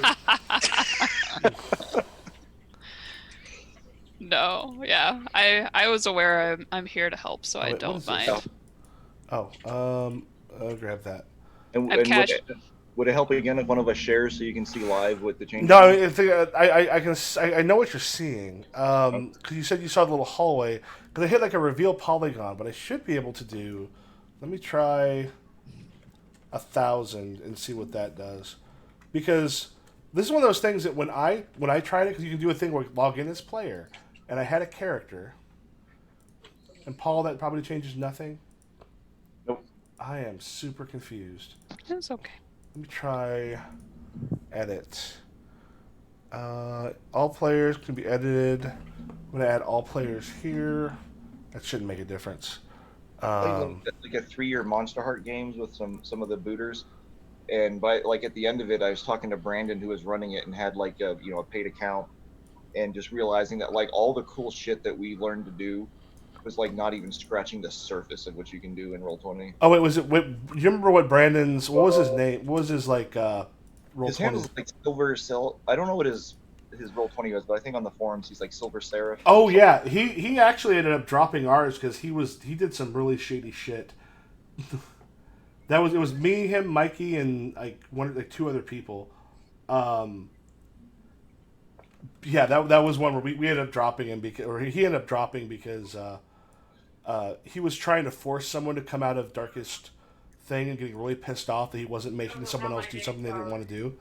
Yeah, like Jenny was in that game, and we were like our characters wound up together, and he spent like 3 years trying to break us up. Yeah, he's also super super religious, and he does not seem to be like Monster Hearts should not be his game. Yeah, but he also, it just seemed very like railroady and took it very personally when we did what we wanted to do instead of what he thought we should do, and Yep, that was just exactly why he did not work in our game. like loved the other players, but like all of us were like got to a point where we're like, oh man, just this game would be a lot more fun if you would stop doing that. Everything just turned green for me, by the way. Yeah, that's okay. That was something I was trying to see if I can help fix. I mean all the guests are sick, or all the servants are sick now. Okay. We did it. So there is a way okay. Let me get to this. There's a way I can kind of fix a little bit of this. I'm going to take care of I have one the of. power to duplicate myself. I see 2 of my tokens. I got rid of one of them. Okay. This is going to be a little bit of a pain in the ass. My twin sister Melanor. I'm so confused why this isn't working. Actually, let me try one. Is Melanor the popular one, the one that actually gets the dates and stuff? Yeah, she's the social one that actually is seen. I'm the number one that's hiding all the time. Okay. Let me check one more thing real quick and see if this changes something. Eleanor is an expert at social distancing. Yes. Oh, something changed. Are you seeing everything Ooh, now, or are you switch just seeing over. part of it? Yeah, Just part We're of it. seeing a chunk of something. Oh, can someone Yeah, share it with me? Because I think that it may have knows- been the difference. but it's cool. It like knows where the walls are. Oh, thank God. Okay, I think I figured it out. Let me see what Does that that help? was. Yes. Okay. Okay, that's what it's supposed to look like. Yeah, you figured it out if you can repeat it. Yep. No. Yeah. It was literally just. Okay, if you want to get rid of that. Okay, it's one thing I think that I did. I So had Do fog. we each have our own field of view, or are we do we each Can share a everyone see something similar to that? Yeah. Okay. Yeah, I see. Yeah, Okay. If you want to get It's rid it's of like that, we're in the front hall of the place or Yep. something. if you want I to get rid of, also if you want to get rid appreciate- of that, or do we all have our own field of view? I think it's all this. We all have our own, actually. who is sharing that? Cool. It's If you want- Paul. If you want to cut that off. I Okay. appreciate that you're ordering Papa John's as well. Okay. Yeah, waiting for it to get Sweet. here. Okay, so. And if anybody wants any, there'll be plenty. Oh, Oh. sounds great. Don't fucking tease me. Okay, Give so me your address. I'll send you some. we probably have you two. So at this point, you can see like the outside. Yeah, I can see like a hallway and kind of into a room. Okay. So I figured out what it was, and it was I clicked both Fog of War and Advanced Fog of War. When I got rid of Fog of War, I didn't know because like Advanced Fog of War has a whole bunch of other options. So I didn't know if there had to be like a other regular Fog of War. So that's what happened. Okay, cool. So I am. was this map built for Roll20, or did you have to go through and tell it where the walls and the pillars and everything were? I literally at the end of it, I'll show you. I had to actually go and draw a line where all of the walls stuff are, and then also put like a special line where the doors are. Cool. It doesn't take that long. But can you give me just a moment to pee real quick? And I'll be right back, and then we'll go. No 'cause now we got worries. this figured out. Sorry. Yeah, I mean, you should be excited. Go pee. You got it working. But no one else pees when they're excited? I totally do. I also get nervous peas Well, yeah. And then right before performing. and board peas and Board peas, yeah. what kind of performing do you do? I'm in the burlesque troupe with Michael, but I do fire and vaudeville stuff. So I juggle, I do fire, poi, and staves. I knew a guy that I think he was full of shit in his backstory, but that he ran away in high school and joined the circus. But he did know a lot of circusy stuff. But the longer Yeah. we knew him, the more we realized that a lot of his stories didn't add up. Yeah, I also do circus, but I'm not full of shit. I can send you a video of me doing duo trapeze. But he could do some mean poi on a fucking unicycle. It was actually pretty cool. Oh, that's cool. Then he might have been in the circus. He just might not have been like as in the circus as he's trying to Yeah, make you think. Or it may not have been from like 14 to like 20, like you said. Yeah, exactly. Though that's the time to get into the circus All right. when you're still just made of impossibilities. And the system doesn't have you registered yet. Yeah, exactly. Because those little 10-year-olds in the circus are just made of goo. They don't Yeah. have bones. Ooh, goose. I just watched Carnival. I know all about that. Was it a Carnival? Carnival, yeah. I watched season 1 when it first came out, but I've not seen season 2. Every time I watch it, because it's one of those shows that like ended, like it was canceled before it actually ended, So like they rushed through like 3 seasons worth of plot in the last 4 episodes, and you just go like, okay, like I've read every website, I still don't know what the fuck is going on in the show. Oh yeah, I mean the thing is, you played the Deadwood game at, which we should get an online going of that. I ran the Deadwood. Oh, you're talking about your Deadwood game. They're doing Deadwood right now for Critical Role. Well, they're doing Deadlands. Or Deadlands. Okay, Well, I don't know. They called it Undeadwood, so I assumed it was Deadwood. Yeah, I usually run a Deadwood game at Fear the Con, but I guess I won't this year. Yeah, well, yeah, because Paul played and we did one that was using Smallville, which is all about relationships and values. Mm-hmm. And we played a based on Deadwood game at Gen Con that we're gonna also pick up at Fear the Con, but now that's been canceled. Oh, that's pretty cool. Was it like you almost killed me? You want to change that fucking adverb right now? I didn't almost kill you, Dan. Almost. It's actually very hard to kill someone in that game. No, it was when I shot Dave, and he was like, "You almost killed me," and I was like, "You want to change that adverb?" Yeah. Okay. So the one thing around the thing right now that we have Jen. Mm-hmm. That's like a veranda, that's like a patio that goes all the way across it. There's a large yard behind, which is fairly easy for the other two to get on.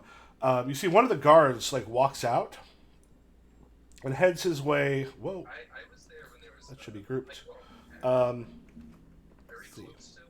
Oh, this is so cool. I can't drag my character through the wall to see that place we were just in. Yes. That's awesome. Yeah, it was set up so you specifically can't necessarily do that. You've got to go. You have to open the door for us or Yep. unlock the door for us. That is cool. Like I said, this was one like I was like, oh, this will actually work for this particular game. Though I'm gonna look up real quick what the keyboard shortcut is for, so I can easily go do things. One of the guards comes out and he's just kind of pulls out a cigarette and kind of smoking. He's mother fucking cheaters, god damn it! He just kind of gets off of it while he's sitting there just grumbling. Hey man, what's going on? Kevin looks over at you. There's a moment he doesn't quite recognize. He's just like, oh, just playing poker. I swear to God, they cheated. All my money's gone. Oh man, that sucks. Where are you guys playing it? Kind of smiles for a moment. The He goes, response is poker. What's poker? yeah. He kind of smiles. I'm a guard. I know poker. Yeah. What else are we supposed to do? Kind of smiles for a moment and goes, well, we. Oh wait, was that something not around during the Elizabethan era? They had a version of it. Okay. So the equivalent of poker. Let me map layer tokens. Okay, that should help me. Let me see if that works. I made an Ocean's 8 reference. Clearly, I don't know what era we're in. Yeah. She's the crazy one. My settings. Okay. Do use advanced keyboard shortcuts. Yes. Okay, so can I just go tokens? Okay, awesome. Okay, cool. I can open things up really easily. Yeah, he goes in the dining room. I mean, we're supposed to be walking around, but I mean, fuck. The lady's gone, the Lord's gone, nobody's here. Ingo, we haven't seen all day. Like, I don't know what anybody's complaining about. Do me a favor here. They bought us all like earphone walkie-talkies so we can communicate. Everyone, go ahead. Pull 6 cards into your hand. Now, Jeddos, yours is going to be a little bit different. I'm going to have you pull 6, but what you're probably going to want to do is put because right now you have 2, because you're in a place that's lit by a torch. If you want to take 4, because the 6 cards though are going to be like what you would have done on the way in, because that would have been like in the dark. If you want to pull 4 of your cards out and put them in the disguised area for your character, we can see each other's cards. These become cards that you are able to set down that you can pull up if at any time you need to use them. They go into your disguise, and they become the thing that are keeping people from noticing sort of who you are. Like, a few of the people might recognize you from before, but there's some other ones who might become a little suspicious. Can make other cards spades by indicating them in the action. Like if you throw that in your disguise, that means you can pull that in your. You can use that at any time. Okay. Yeah, I'm just trying to figure out like if the suit of card, like if I should pick a certain suit. Yeah. So and it looks like spades. Yeah. So basically, suit of cards. Anytime you do something, I'm gonna give you one suit that it is. So let's say Boris is gonna beat the shit out of somebody. I will probably go. Well, that's overt and that's force. That's easily clubs. And then what he's going to do is he's going to look at his hand and go, okay, what else does it make sense? Like, let's say he's got a bunch of spades in his hand. He might be like, well, I'm going to beat the shit out of this guy, but I know where to hit, so I'm going to do it with finesse. If he's got guile, it might be like, oh, I'm going to like look like I'm hitting in one direction, maybe hit from the other. So then he might say diamonds. If it's heart, it might, like, as far as metal, it might be like, I just talk the dude down, like you're going to fucking lose it. And when he, like, you get to then sort of choose how you do it, depending on, so I'll give one suit, and then you choose the other one every time you have to play something. If you play it on suit, you can immediately play a second card. Okay. So you can have multiple cards, so basically, like, it lets you get higher totals if you can play more cards. Okay. Didn't pull any diamonds. But the thing for you is most of your stuff now is, yeah, just going into your disguise. Okay. There we go. That's that for you. That's actually not a terrible thing because it means you got a couple higher point total for what you've got now that are thrown down there, which you can immediately pull in, but the other ones are low enough that everything else is going to be about the same. Cool. Or a face card, which means so yeah. Right now, you're at a place where you have two. Yeah, he's smoking. He's like, yeah, they're fucking cheating.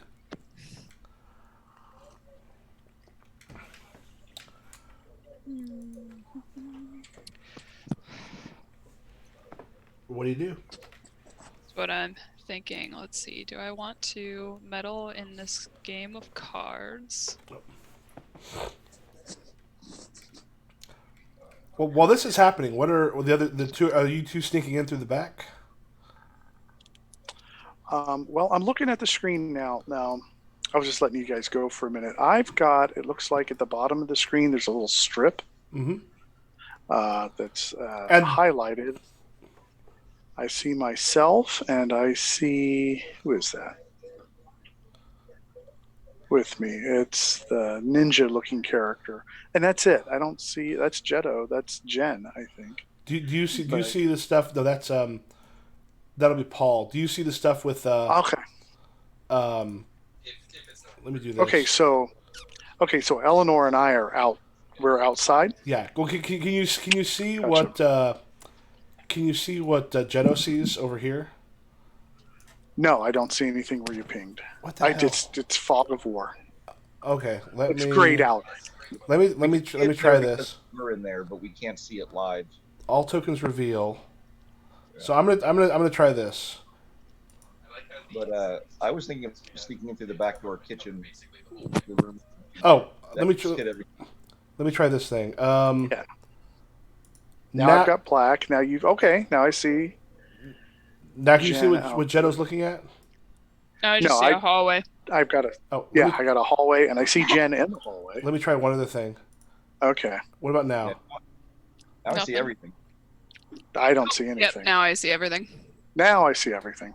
Okay, do you see what Jetto sees? I see everything. Everything. Oh, literally everything? God damn it. Yeah. I see what rooms not to go into. I'll role play that. What about this? There we go. There we go. Now can you see what Jetto sees and? No, you just see what I see. Nope.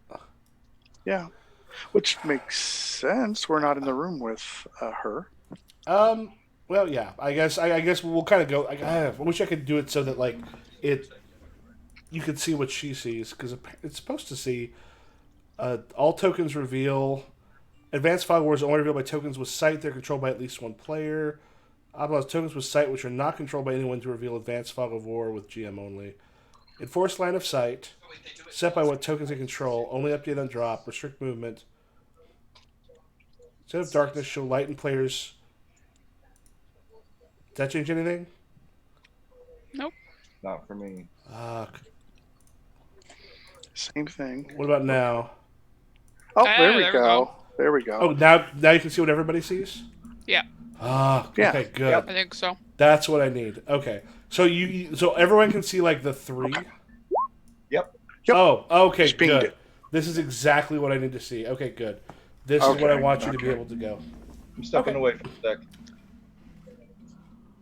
I like a drink and pizza.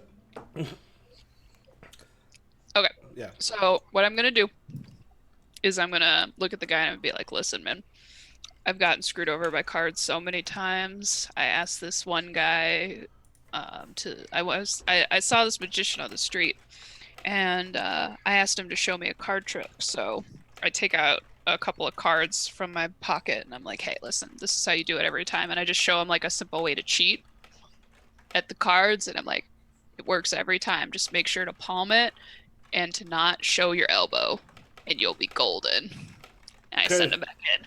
Kind of looks just like, shit, is that what it's like? I'll give it a shot. And he, well, wait, god damn it. Those are supposed to be grouped. Yeah, he starts walking into that area. We'll wait for Paul to get back and see. So you're talking to him. I don't know if those other 2 are approaching. I did see one place. I did not put a line or a door when I should have. Though that may not make a difference now, which is fine.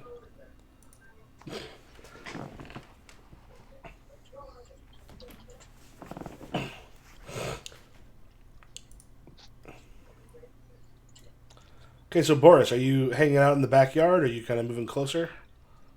Yeah, you said this was a balcony in the back right here, right? Yeah, it's like a patio that stretches all the way across. Okay.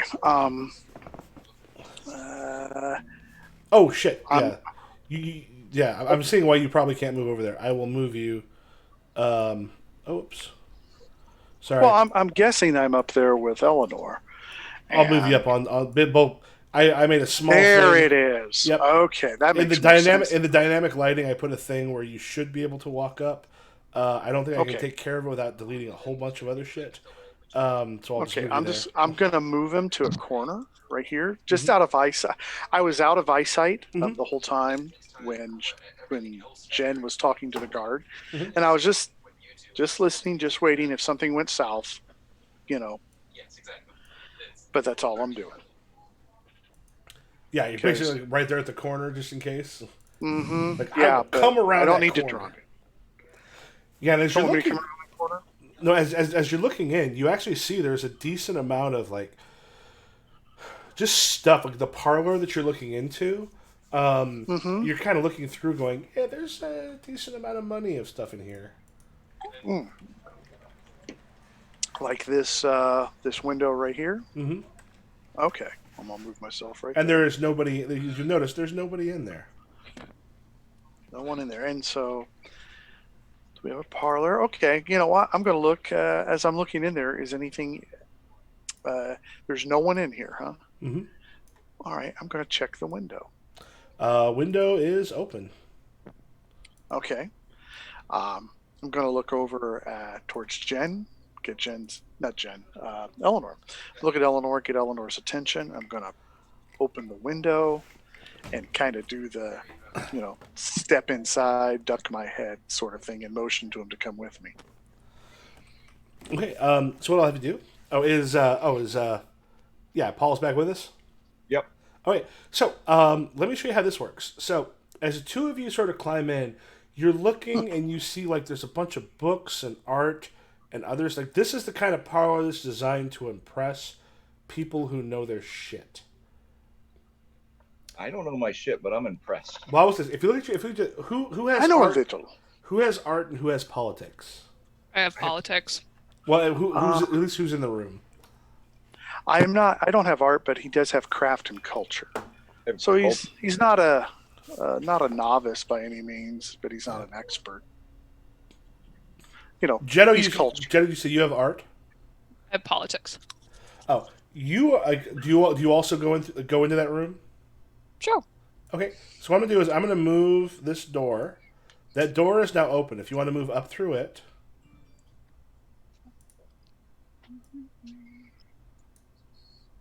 Oh, damn it. So you're going to see. Oh, that's cool. You're going to So see this guy walk into this other room. Yeah, like I said, the whole, like. This is, like, probably the only game I own where there's any use for, like, dynamic lighting. But it can be freaking cool. I just don't do, like, dungeon crawl type stuff. So, as you come in. So, what can happen here? If, like. It's one of those things that, like, Jetto, as you sort of come in, you're the one who's maybe better off for this because you'll get a bonus. What any of you can do, but there's a maximum amount of how much money you can pull out of this. Is you can in here you're I'll do this. And this is what you're gonna need to do because of the nature of the Roll20 card system. There is a 4 stealth level in here. So if I'm sorry, it's 5. It's 5 in the parlor. So what'll happen is each Eleanor and Boris, if you each want to pull one of your cards and put it by your name, but Eleanor, you'll be able to draw up to 5. Is that 'cause I'm So nimble? yeah, so basically what happens is, so say you've got a 6, so you have 6 cards in your hand. If we're physically at a table, when you go into a place where you have a 5 stealth level, which is what you have in here, you take one of those cards and you put it on top of your deck. This doesn't actually let you put it on top of your deck, but if you put it where your name is, over by disguised and wounds, if you set it down there. So if you click and drag one of the cards and put it there. So what I'm are working on it. some guidelines on what I should drag? So I would say Yeah. if one of you is if some of you are trying to steal stuff from here, the higher you have, it'll make a difference on. Like, I'll just tell you right now, this has a times 60 on whatever you put down. So if you put down a 10, you could get 600, but there's a 300 max. But if you have politics, there's some stuff here worth an extra 40. So there's a total of a 340 could be the most you could grab from it.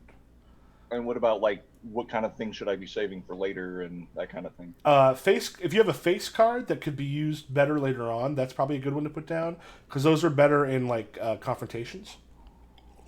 Right, that would be a good one to put down or a good one to hold on to? It's a good one to put down because what happens is you'll be able to pull it back in your hand pretty quickly.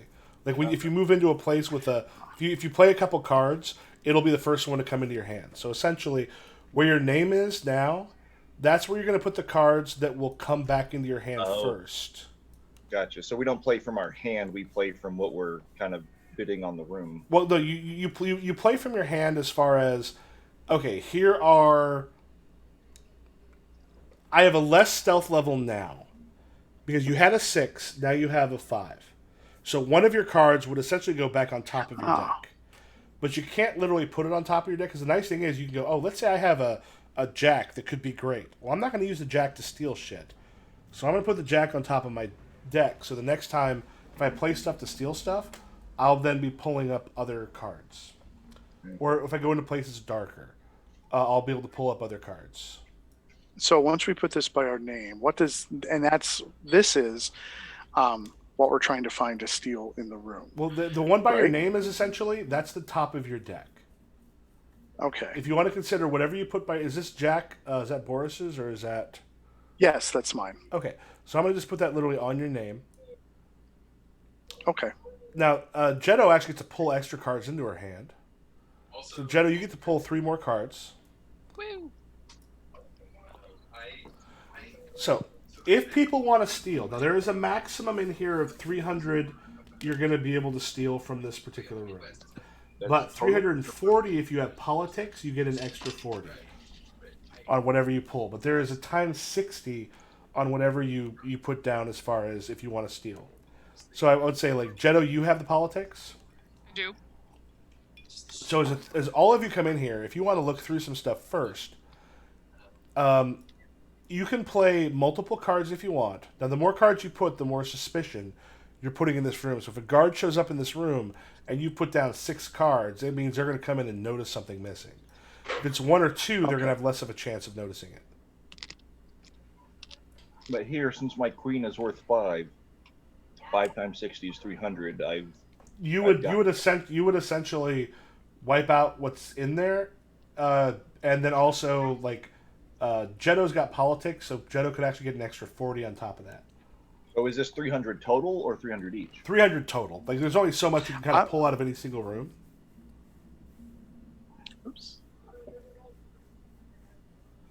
Is that Oh, I was trying to move my card back because I'm actually not going to steal anything in this room. Oh, if you can just, I think you can just right click on it and take card. Okay, yeah. No, Yes. I'm not going to steal anything in here. It's Okay. like, no. You still need to put 1 down on your character because you're still down to 5. Okay. And that's because in here the stealth level is 5. Oh, shoot. Okay. Let me go to select mode. Okay. Okay. Yeah, so because in here this trying so to get it on.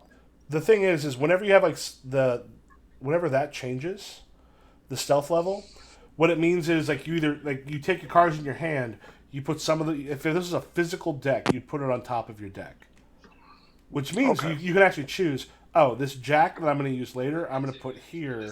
I'm going to put it on top of my deck, so it's the first thing I draw. But I'm going to put these other ones that I might pull up later. Oh, so in a table, this would actually be on top of our deck, not on top of our hand. Yeah. So the thing is, you have your cards in your hand right now because you've gone from a level 6 to a level 5. You take one of your cards, put it on top of your deck. So it's basically, this is the next card I'm going to draw. You get to choose that. So honestly, right now, if it's for most people, unless it's something that helps with like stealing stuff, if it's a face card, that's a good thing to put on top because when you go to a darker spot, you'll be able to pull it back in your hand. Okay, hold on then. So now we'll show you how the actual little stuff works. Okay, so what I'm going to do is, it's a king of clubs.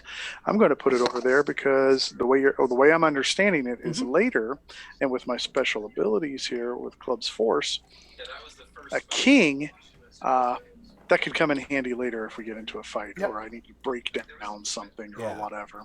And so that's what I put over. Yep, absolutely. And from a metagame, and also I saw Eleanor also put a queen there. Those are your special abilities. Now I will say in this case, because you look through, and this is something, it's both metagaming, but it's also like your characters would literally notice this. Jetto, you can go, oh, here's the shit that's worth money. So you're aware of some stuff. So if you want to play a certain number of cards, now the more cards you play, the more suspicious it is. But you can play to steal stuff from this room. Is that what you all want to do? Do you want to steal some shit? I'm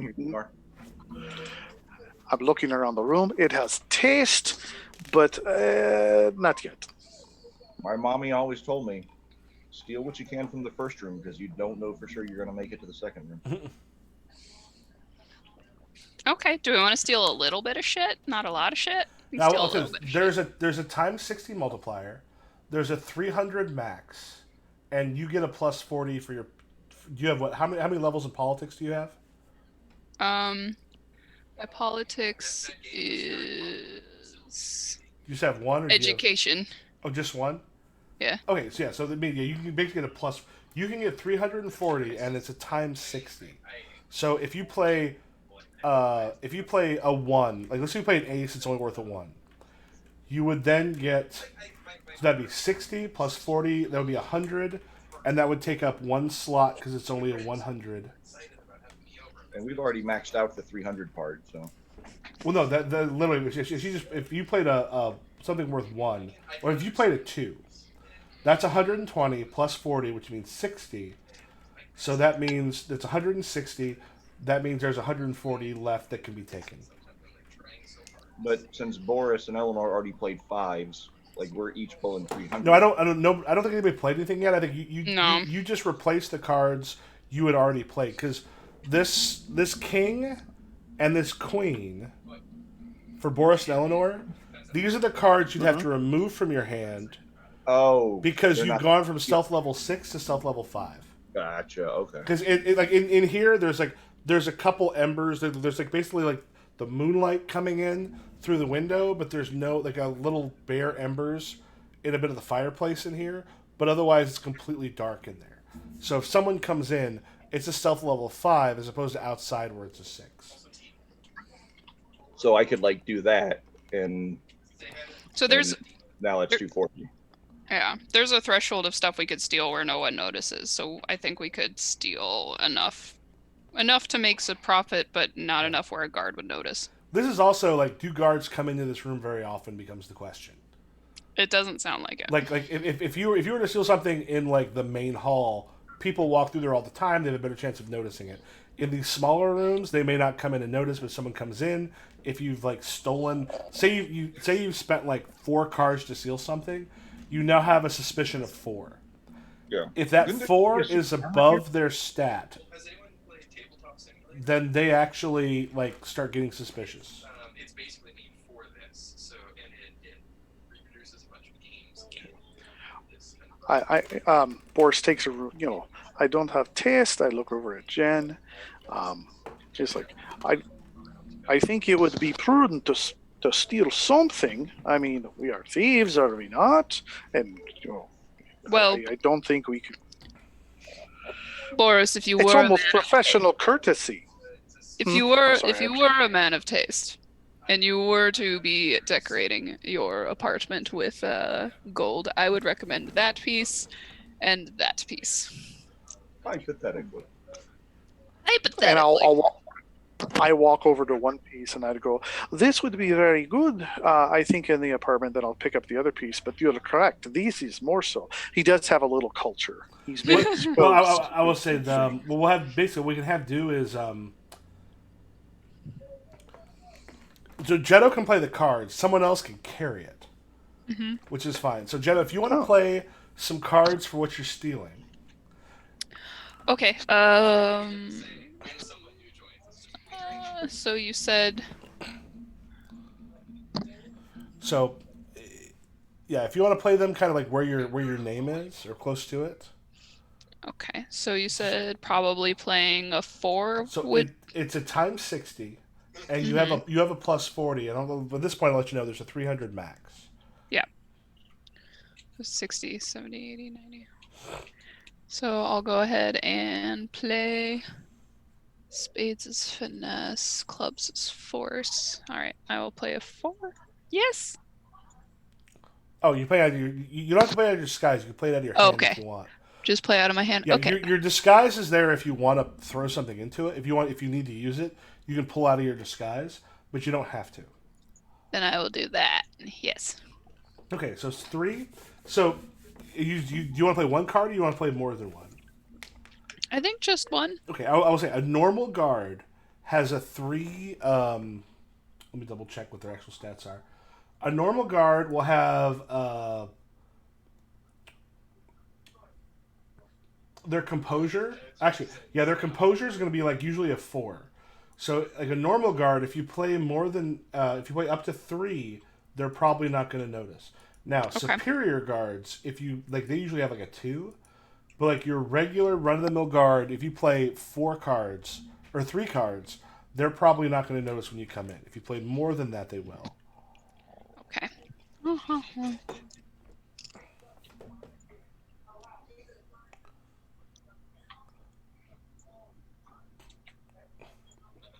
How much is your ace worth?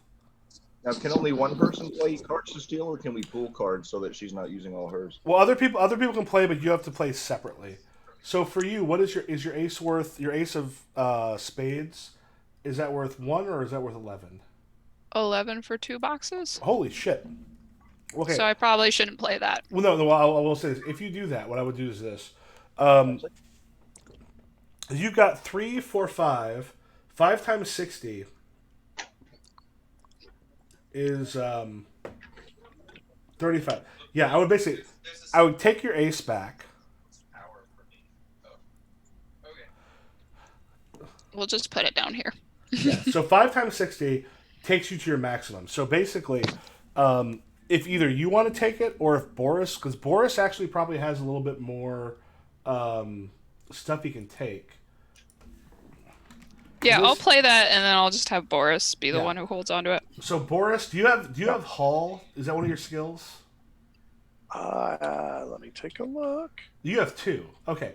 So you'll notice you notice you've got like I do. Hall like at the bottom I'm of your good stuff. at it because I'm big and I know how to do it because Yeah. I've done it. So you can pull that much more treasure. If you want to make a note, she has basically pointed out books of history, like a history of the nobility of the Saturnine. So she's played 2 cards. It takes up 2 slots. She basically handed you a trash bag and said, "Hold this open." Yeah. So if you want to copy the 2 slots, if you want to put like 340 in one and basically put like history of the nobility of the Saturnine, that's worth 340. It takes up 2 slots. So, what are you drinking? And in that case, Jetto, these 2, whoops, obstacle tokens. I want to select. So your 2 cards you played, those go to your discard. So it's one if you hit like right click on your, or if you go to your like deal, there's a discard that shows up. Those get discarded. So those took up 2 slots for if Boris is taking them, because Boris actually is able to carry more than probably most of you. Because every one he's got in Hall gives him 2 extra slots. He has a 2 Hall. I'm actually experienced in Hall as well. Oh, what do you have in Hall? Experienced? So you got 1? Yeah. Yeah, so basically, if you look at your stuff, where you see Hall 1 and Hall 1, those are places you can actually put loot. So yeah, so if you want to take it, if you want to take it, or if someone else does, whoever wants to take it, there are 2 slots that are filled up. I got it listed. Okay. Yeah, I'll let Boris do it. Yeah, so you're able to point out here are the ones that are actually worth a damn. Yeah, he put those in his Hall 1s. So yeah, history of the nobility of Saturnine, 340. So at this point, now, so this is how stealing works. At this point, what you would do is then pull back up to 5 cards.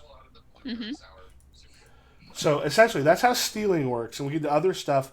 It's just you're playing cards. You may pull some other cards back in your hand as you go into different places. And sometimes you'll put cards back by your character. And what you can do is just put it to the left of where your current one is. Or if you want to put to the right, whatever is furthest right is the one that you take.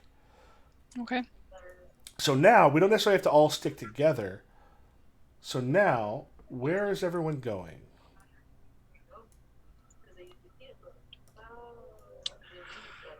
And remembering, you do have a map of the area that you're able to take a look at. Let's see. Okay. We're on the first floor, it looks like. I feel like I should try to find Ingo. So I might go upstairs. Okay. Since I am Boris is sticking with Jen. He does not know lay of place. So Yeah, so all of you have been able to at least take a look at if you want to move different places. Does the number of people in a room affect how suspicious we look? I was No, gonna well, say- if there's a guard in there, it'll make a difference to suspicion. However, it's essentially going, here's how dark the room is. You got different places you can hide. You'll be okay, but it's actually not a terrible idea for people to like split up and start looking for stuff because you're gonna want to get the jewels, but you're also would be like one thing that'll be 1 slot, but you're also gonna be able to want to get other stuff as well. So I think what I do is I turn to Boris and I pat his arm and I was like, hey, it's okay, Boris. Here's a map. I want you to go and look in the basement since you've been there before and you helped load stuff in. Is that cool? that works. I love this game. All right. Then I'm going to go upstairs and look for Ingo. Okay, so you're gonna as you go into like all of you, if you want to move into like where out into this hallway over here. Okay. If you want to grab your stuff. Ping it again. Up over here. Basically, like leave that door that's north of you. Okay. I'm wondering if when you ping, if that's shrouded by fog of war because I didn't see anything. Oh, well, I put in a place where I think at least some of you could see. Um, Oh, that's a door. Okay, oh, I figured it out. yeah, you go through. You're able to, if you need me to move you through. Okay, so in this area itself, technically, you're like there are lights going on, so technically your stuff would go down to 2, but there's no guards here right now, so I'm not going to make you put stuff back because you'll just be pulling it back into your hand. So at this point, who is going where? I'm going upstairs. Okay, so you're going up to here. The bit about the right stairway, was that an out of character revelation, or do we know that that's where the construction? No, that's literally where you're looking at the construction plans. And you're going. There's something over here, like there's something like the place that's underneath it, that's been built is underneath the right stairway. That's what I'm gonna check out. Okay. I'm not sure how to go. No, it's fine. I'll end up moving your character in a moment. Okay. So you can I'll go just stay there. upstairs. And then Boris, where are you going? I am going to go downstairs real quick, and I think the entrance is what, in the kitchen here? Yeah, though I will say this before you get to the kitchen. Kitty. I'm going to stop you. Wait, I'm going to stop you Okay, here. okay. I'm going to move you Let me here. move me. This is one Okay, of the. sorry. This is one of the interesting. No, as you get towards here, if you want to move your character to there, Gotcha. this is one of the fun things. Let me do this. I'm about to like. What I need to do is all 3 of you are going to take one roll. Who wants to be Friedhelm? Who wants to be Grimwald? Who wants to be Zelinda? Who does what? No, it's Like- literally you're going to read a conversation you overhear as you walk past. Oh, I'll be Oh. Grinwald. Okay, Zelinda and then Friedhelm. Sure. That's me. I'll take whatever's left. Yeah, I don't care. Okay, so did a thing just guard to the dining room appear to everybody? Okay, so Yeah. I'm going to be Friedhelm. Yep. So as you walk by, this is what you hear happening in the dining room. So we have- Okay. Hey, where the hell did Ingo's guards go? They went with the lady, Ray's. Why did they go with the lady? Call. Because they don't Oh, gossip. sorry, I added that. Sorry. Because they don't gossip about her visiting Ravenholm. Call. We all know Laramus cheats. Race. Well, Laramus ain't the lady, is he? Ray's again, and I am taking your money. Call. Raise. Fucking hell. Call. Call. Hold on, scroll down. Wait, did Ingo go with? Is he a part of? He's down in the armory. We have an armory. Well, wait, is that room you threw me into? Oh, that love wasn't this guy. cool. Zelinda did it to me too. I still don't know how that door activates. I saw you pulled all the books out of the shelves trying. I'm going to find it. No, you're not. All right, show him. Sound of cards hitting the table. Fuck. Ah, man. Hey up, bitches. I improvised there at the end. Yep. I liked it. So that is what you hear as you walk by there. Okay, I'm gonna stop a minute and just take. Oh, listen. Tiny little step back. Tiny little step back. Prance on over here to where you are. Okay. Pull up a little notebook, Give me a moment. I'm going to pee real quick. If you want to role play, I'll be right back. Okay. Pull up a little notebook come over. and scratch off like books on your like how to activate the room list. Yeah. It was pull books activate. Okay, so I come over and go. Any luck finding a secret door? I have not yet had a chance to look. Oh, well, Boris here's over conversation hearing Did I say that right? Anywho, Close enough. close enough. Their secret room is armory, and the armory access is pulling a book or books off of wall, out of shelf. They have an armory? I, he's looking at it, and I know, right? The Manor has armory. Maybe it's what they call what's the word? Safe? Or just possibly just a secret room. Right. So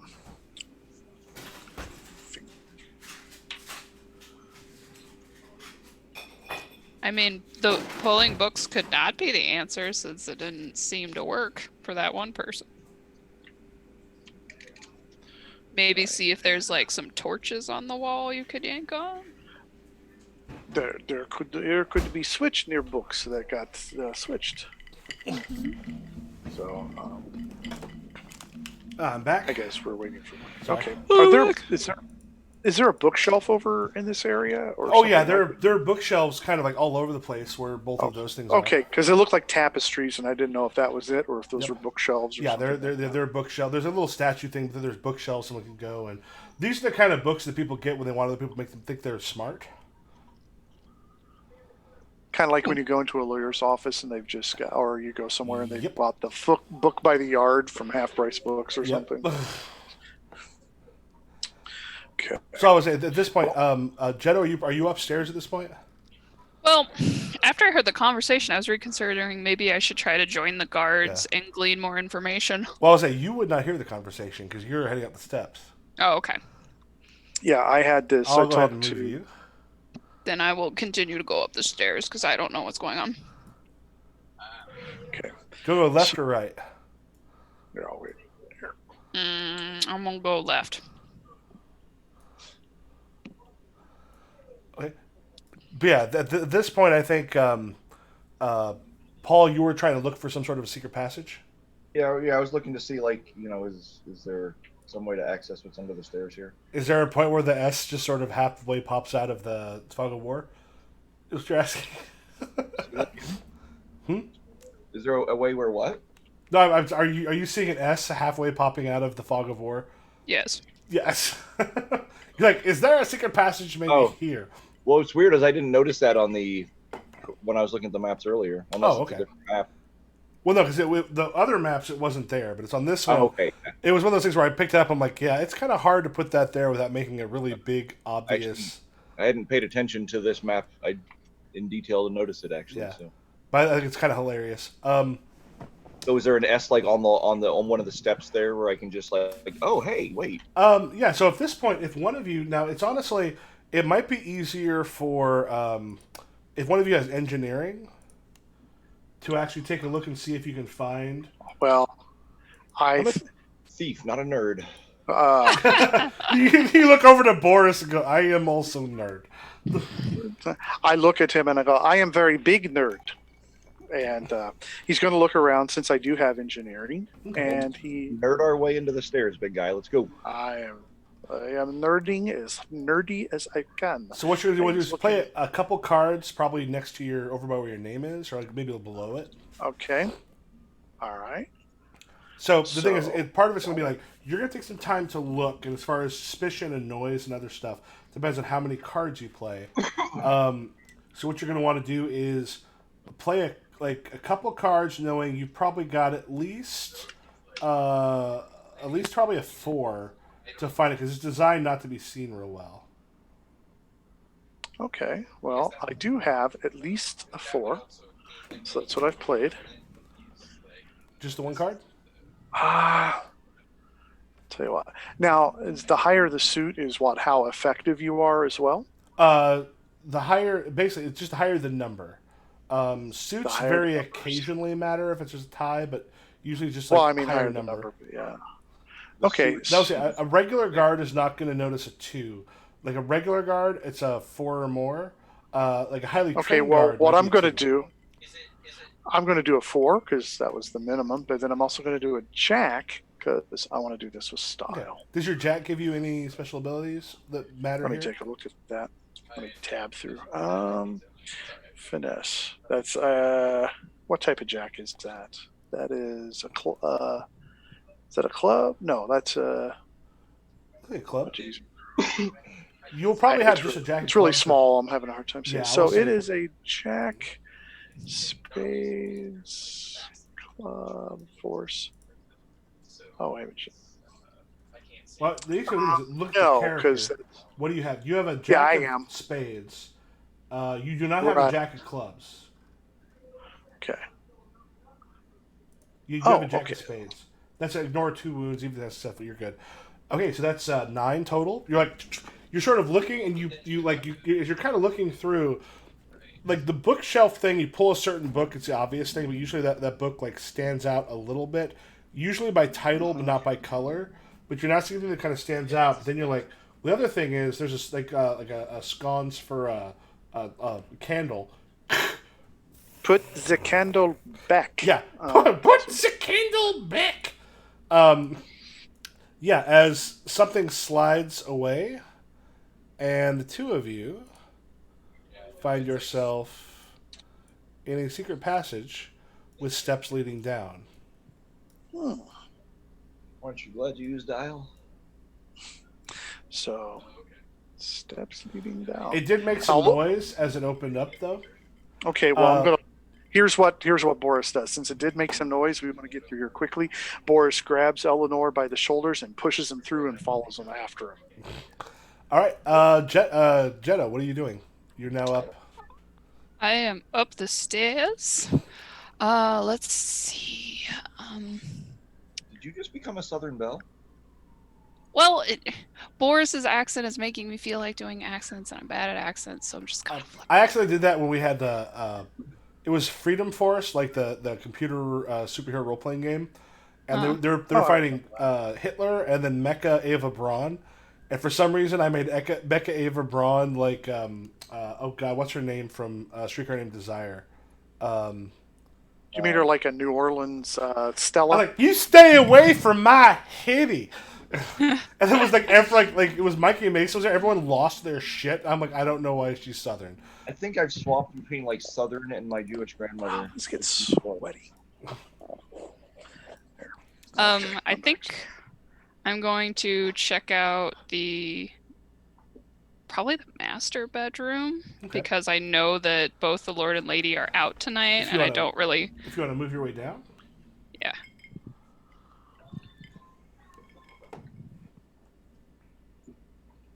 Oh, I can't move myself. Oh, you can't move yourself. I cannot. What the hell? Now that I've gone upstairs, I cannot move myself. Oh, is it your? The gravity like up there. It's intense, guys. It's intense. As you go here, you kind of come across the corner, and there's a guard walking kind of down. The thing is, this guard is not one of the guards you saw in the rest of them. This is one of Ingo's guards. He kind of stops, and he's looking at you for a moment. And there's a part where you're going to have to like make yourself seem guardy enough that he doesn't suspect you. Tell him to identify himself. Do I need to play some cards, or is so, this just so, role so play? part of this depend with the role playing, but then also playing some cards. So he has got himself. That is, you're looking at him. This is the moments of looking. This is someone who's armed better. You're pretty sure this is one of the Hawks. This is someone who's been trained and who has done this stuff before and kind of knows the stuff to look for. Okay, Yeah, so then you notice that the composure here is going to be at least a 4, and this is one of the things your character has been around this. Like, you know how this works. I go ahead and look at him, and I was like, wait, did they tell you to patrol up here too? Why is this place so this place so unorganized? Like, this is the second time this has happened to me where they've told me to patrol an area and a guard is already here. Okay. So, Hey, Michael? Yep. I need to like mute for about 5, maybe 10 minutes. Would it be alright if like when you finish with her, just take a bio break and I should be back by then? Yep. Or Very what sorry. Boris is doing. Yeah, so as you kind of look at him, you look him in the face like, so you're using your guile, And you know the thing is, these guards know the shit to look for, but they don't know. They're not really good when someone talks, so that's usually lower than the standard of like a 3. However, you also know vigilance. These are people who are like expected to kind of pay attention to everything. Mhm. So that's going to be a little higher than average, knowing that like 6 is the max, 2 is the minimum. Yeah. Like I So you know, like I said, guile tends to be a little below minimum. Their vigilance tends to be a little bit above minimum. Okay. So you're probably looking at, I'll tell you, a 6 is the total you're looking for. Yucks. Now, if you play too many cards, you can risk like suspicion, so there's just their composure goes up. Kyle is a diamond. So go ahead and play a 4. Oh, whose ace is this at the bottom? Oh, that's mine because I couldn't put it back. Oh, was this supposed to be drawn back in your hand? Yeah. Oh, then you'll actually. So the place that you're at right now is a stealth level of. On level 2, what's the number of the place you're in? Halls 4. How many cards do you have in your hand? I have 6. Okay. When you get below, like you're gonna end up like putting one out of your hand, but the ace is the one you're gonna pull into your hand when you go below 4 cards. Okay. So are you playing just one card, or are you playing more than one? I'm playing more than one probably. I'm just deciding. So I need a 6. So my ace says 11 for 2 boxes. Okay, literally, you could just play the ace. That's 11. You'd have to have you'd have to both not only an amazing guard, but an amazing guard on alert. So if you want to take the 4 back in your hand, if you right click it, and it'll take card. Oh, okay. There we go. What did you say? What did I say to him? Mhm. I said, I can't believe this just happened again. This is the second time I've been told to patrol an area and a guard was already here. Like, what kind of shit show is this place running? Like, who's in charge? Raises up a hand and goes, "Listen, 2 sets of guards, shit gets fucked up. That's how it is." What company are you with? I'm with Ingos. I'm a hawker. Oh yeah, you're the new guard set. Now this makes sense. Yeah. This is why this is happening. We didn't get to meet everybody who works for the telemers. Yeah. Well, if you don't mind, I know you probably met Joran. He is a fucking nightmare, and I prefer not to talk to him again to get another assignment. So if you don't mind both of us just sharing this patrol, I promise I won't bother you. I'm just glad that we both didn't have to deal with that asshole. Right? What is his problem?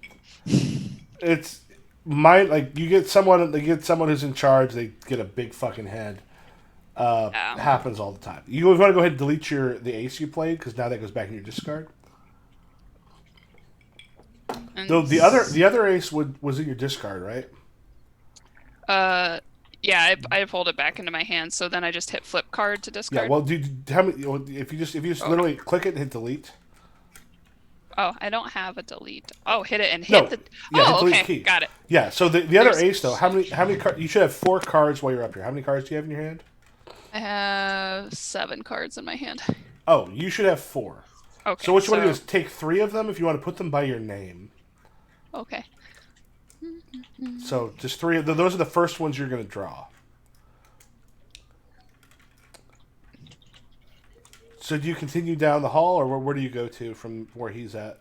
Yeah, I'm gonna continue down the hall and just check in the master bedroom. Are you able to move yourself now? Yes. Okay. You told me to place 3 or 4 on my name. You should only have 4 up there, because like with the lights that are up there, like you got some torches burning. Okay. The candelabra at the very top of that first floor. Second floor. Okay, So so we'll I'm get gonna there. go ahead, go in here and be like, I was told to check the master bedroom since they're gone and make sure nothing's missing or awry. And I go in. Yep. So Boris. Yeah. You're gonna have something fun. Oh. The 2 of you go down the steps. He's also holding a Eleanor before him. A little, yeah, he took him by the shoulder and he just kind of pushed him through, and then I moved through and make sure to close it behind us. But Yeah. as we move down the steps, he's keeping him in front of him, kind of like a shield. Yeah, so as you go down, you hear someone go, "Stay behind me," and someone kind of knows what they're doing, and you hear a nervous sound. Did you meet Ingo? He has not met Ingo. You were described by him as you come down. You see what Jetto had described as the personal bodyguard of Ingo and Ingo himself, and they're down here in this area. You kind of see them down the steps, and the personal bodyguard has pulled his sword. Now you've got Eleanor in front of you. What do you do? So I've seen the bodyguard. He's pulled the sword. Is he making like a threatening action towards Ingo? Well, he's looking up, and he's actually looking up towards you. Because this is Ingo's bodyguard, and he looks down and hears suddenly two people, like, the thing opens up, and it shouldn't be opening up. Right, and it echoes down the hall to them. And the thing is, it's not that far away. So the two people coming down are definitely not who could be considered who might show up. Okay. He pulls a sword. He's looking at us. He'll have no problem doing this. So I lean down, whisper in Eleanor's ear, "Sorry about this," and I throw him like a shield, like a sack of potatoes at the guy to try and knock him down, and then charge after. Okay, so I'll say, here's what you can do. So when you play your cards, so the where you're at right now, in the basement, kind of coming down, it's fairly dark, so you have a 5 stealth level. Okay. So I have to have what? So I have 3 cards. Okay, so pull 2 more into your hand. All right. Now, if you already have some that are lying down, because like that king comes into your hand, for example. Okay. So this is the thing where, unfortunately, Roll20 doesn't let us do all the things with cards like we should. If it was like Tabletop Simulator, the card stuff would be easier.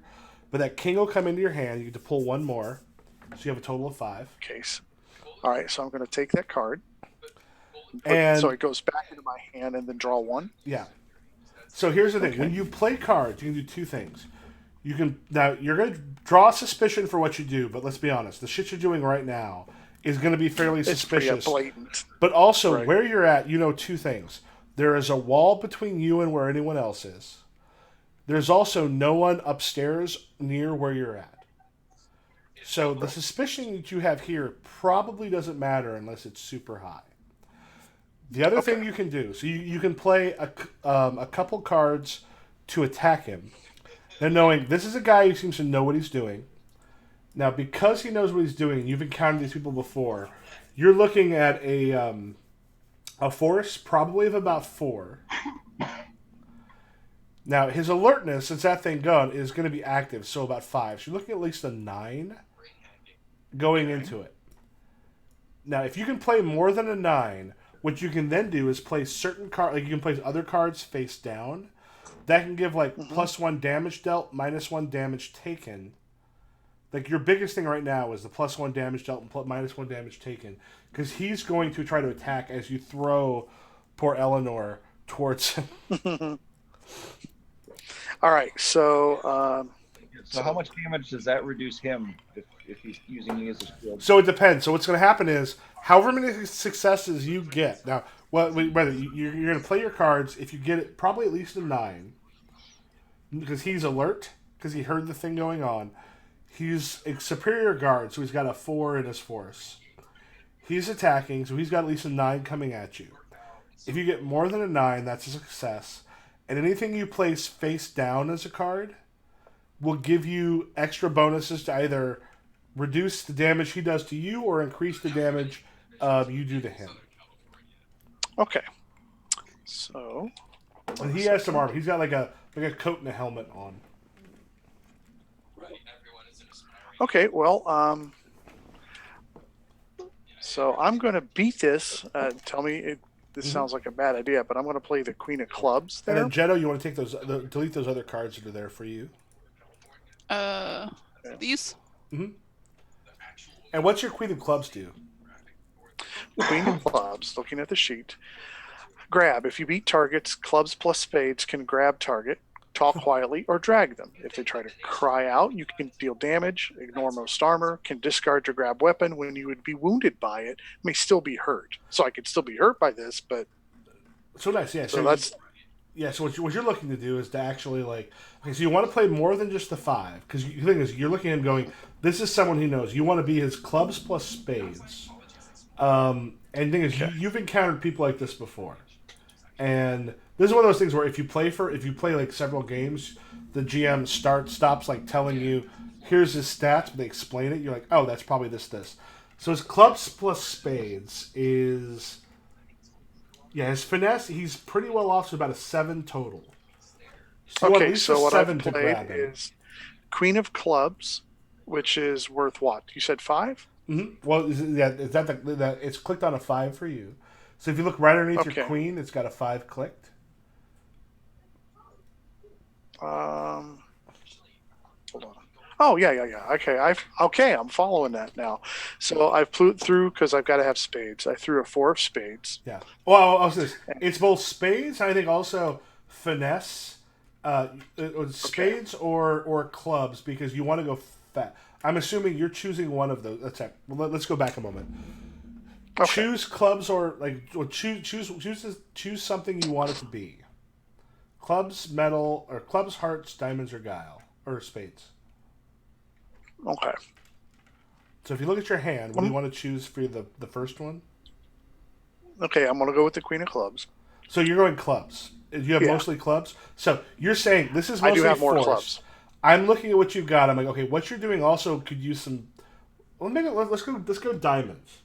I'm gonna go guile because you're also trying to trick him by pushing down poor Eleanor first, like it's like she's a hostage.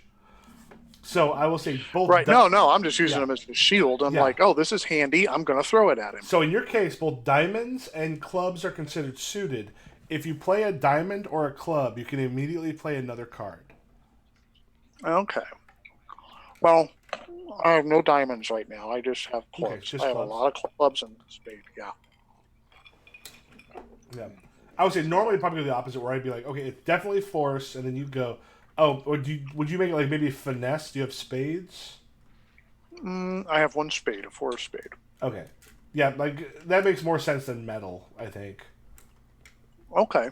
But yeah, so I would say, yeah. Well, let's say I'll go with spades then, because you would probably definitely say we'll make it clubs. So yeah, any Okay. clubs or spades, you can immediately play another card. We have a table rule that anytime you say metal, you gotta. Right. Here, let me pull that back so we can get this from the sun. I'm the Well, only one. I here guess with I'm that not quite metal. understanding what I'm doing here. So I need to beat his 9, right? Yeah.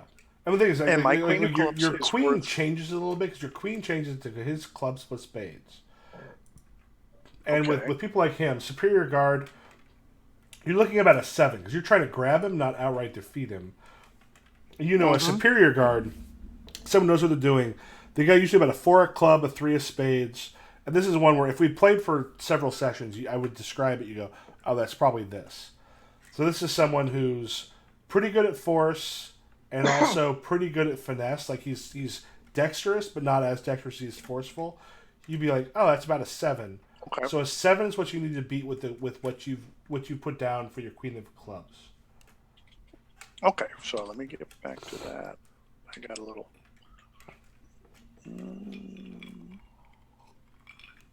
Hold on. I somehow X'd out of the game for a second. Hold on.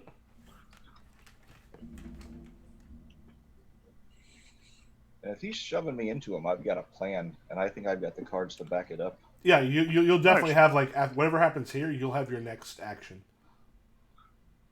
It might be cool.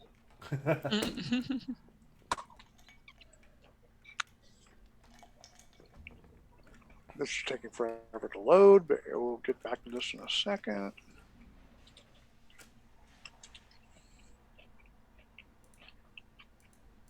Okay.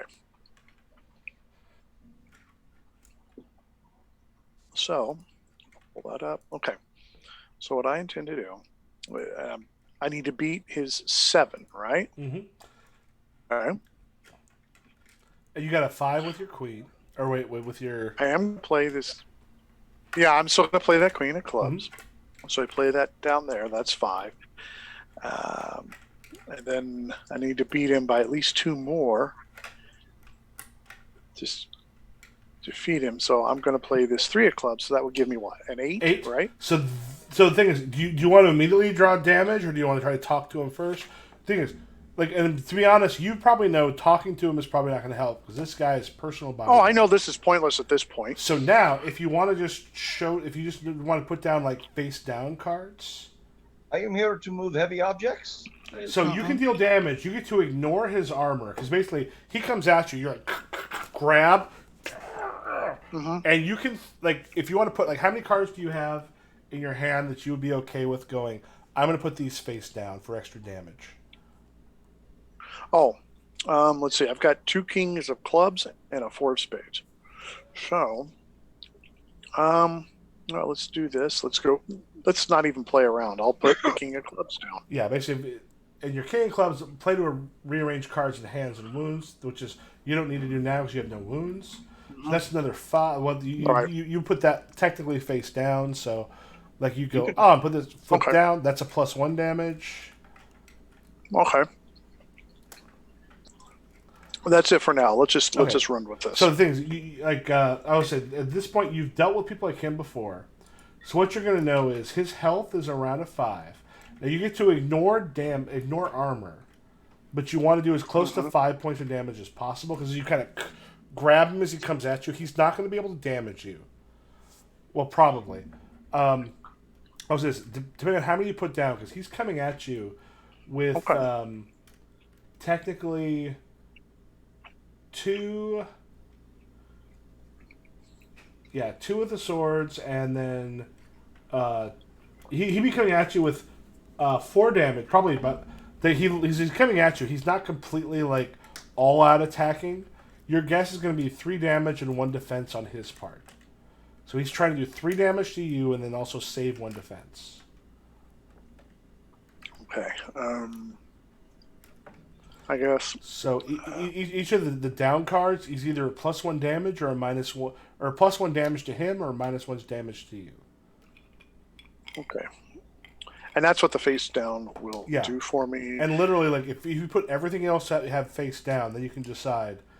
He's coming at you with probably, what I say, 2 from that and 2 from skills. So 4 damage, or rather 3 damage and 2 defense. Or 1 defense. Okay, I'm gonna play I'm putting a 4 of spades down. Mm-hmm. There we go. And let's go with that. I want to see how this plays out. So okay. So the 4 of spades face down. How much do you want? I guess so. So you have 1, 2, 3 successes. How much do you want to put in damage? How much do you want to put in success? Or put into defense? I just want to take this guy out as fast and quickly as possible. If it's not the first time I've been cut, I'll be fine with that. Okay. So what you're going to do is so these are going to go away. Take 2 damage. Do you have any cards left in your hand? I do. Wait. Put 2 of those into the wounds. Okay. Probably bruised and bloody, or bruised and limping, or bruised and broken. The same way you see Jen has hers in disguise. Yours will go in the wounds below that. Yeah, I see that. So I'm doing what? Bruised? Yeah, probably bruised and bloody. Okay, 1 in each, right? Mm-hmm. Okay. But you manage to like hit. You're like as he manages to like get like a gash on the side. Probably. And have him where he's like captured because you use the queen to grab him. You manage to ignore his armor because normally his armor would take 2 of those points away. He's got 5 health. Normally 2 of those would be demolished, but you did 3 points of damage? 1, 2, 3. Yeah. So he's just down to 2 health left. His armor is essentially unusable. Eleanor, what are you doing? As he kind of shoves me down, I'm a nimble thief, if you didn't notice, and I've got two boxes and traverse, which I assume means like moving around shit. Yep. So I think I'm just gonna like fall into a tumble, slip past the guy charging up the stairs, and try to punch out the guy waiting at the bottom. Oh, so you're going after the uh, yeah. The other Actually, one. he's gonna be pretty easy to take out. As you look at this, is just a regular like servant dumbass motherfucker. If you want to put however many cards you want to play, again, you are far enough away from anybody else that like suspicion is probably not a problem. Okay. Because I mean that's an 11 in finesse, right? So I can just kind of like tumble down the stairs without getting hurt. Oh yeah. Though the thing is, yeah, that 11 is gonna like yeah. So I will say finesse, and I'll also use force, which is clubs. Yeah. So- Well, I've got that handled. If I need to do one for the Yeah. punch So basically, so you put the with the ace. Oh. Well, I can put a 4 of clubs if you said he's kind of a weakling. No, so you put the ace, which is an 11, right? Yeah, the ace of spades I thought would give me a good tumble. Yeah. Now he's a weakling. Now while he is alert, so he's going like he's waiting for something because of all the shit that's happened. What went on here?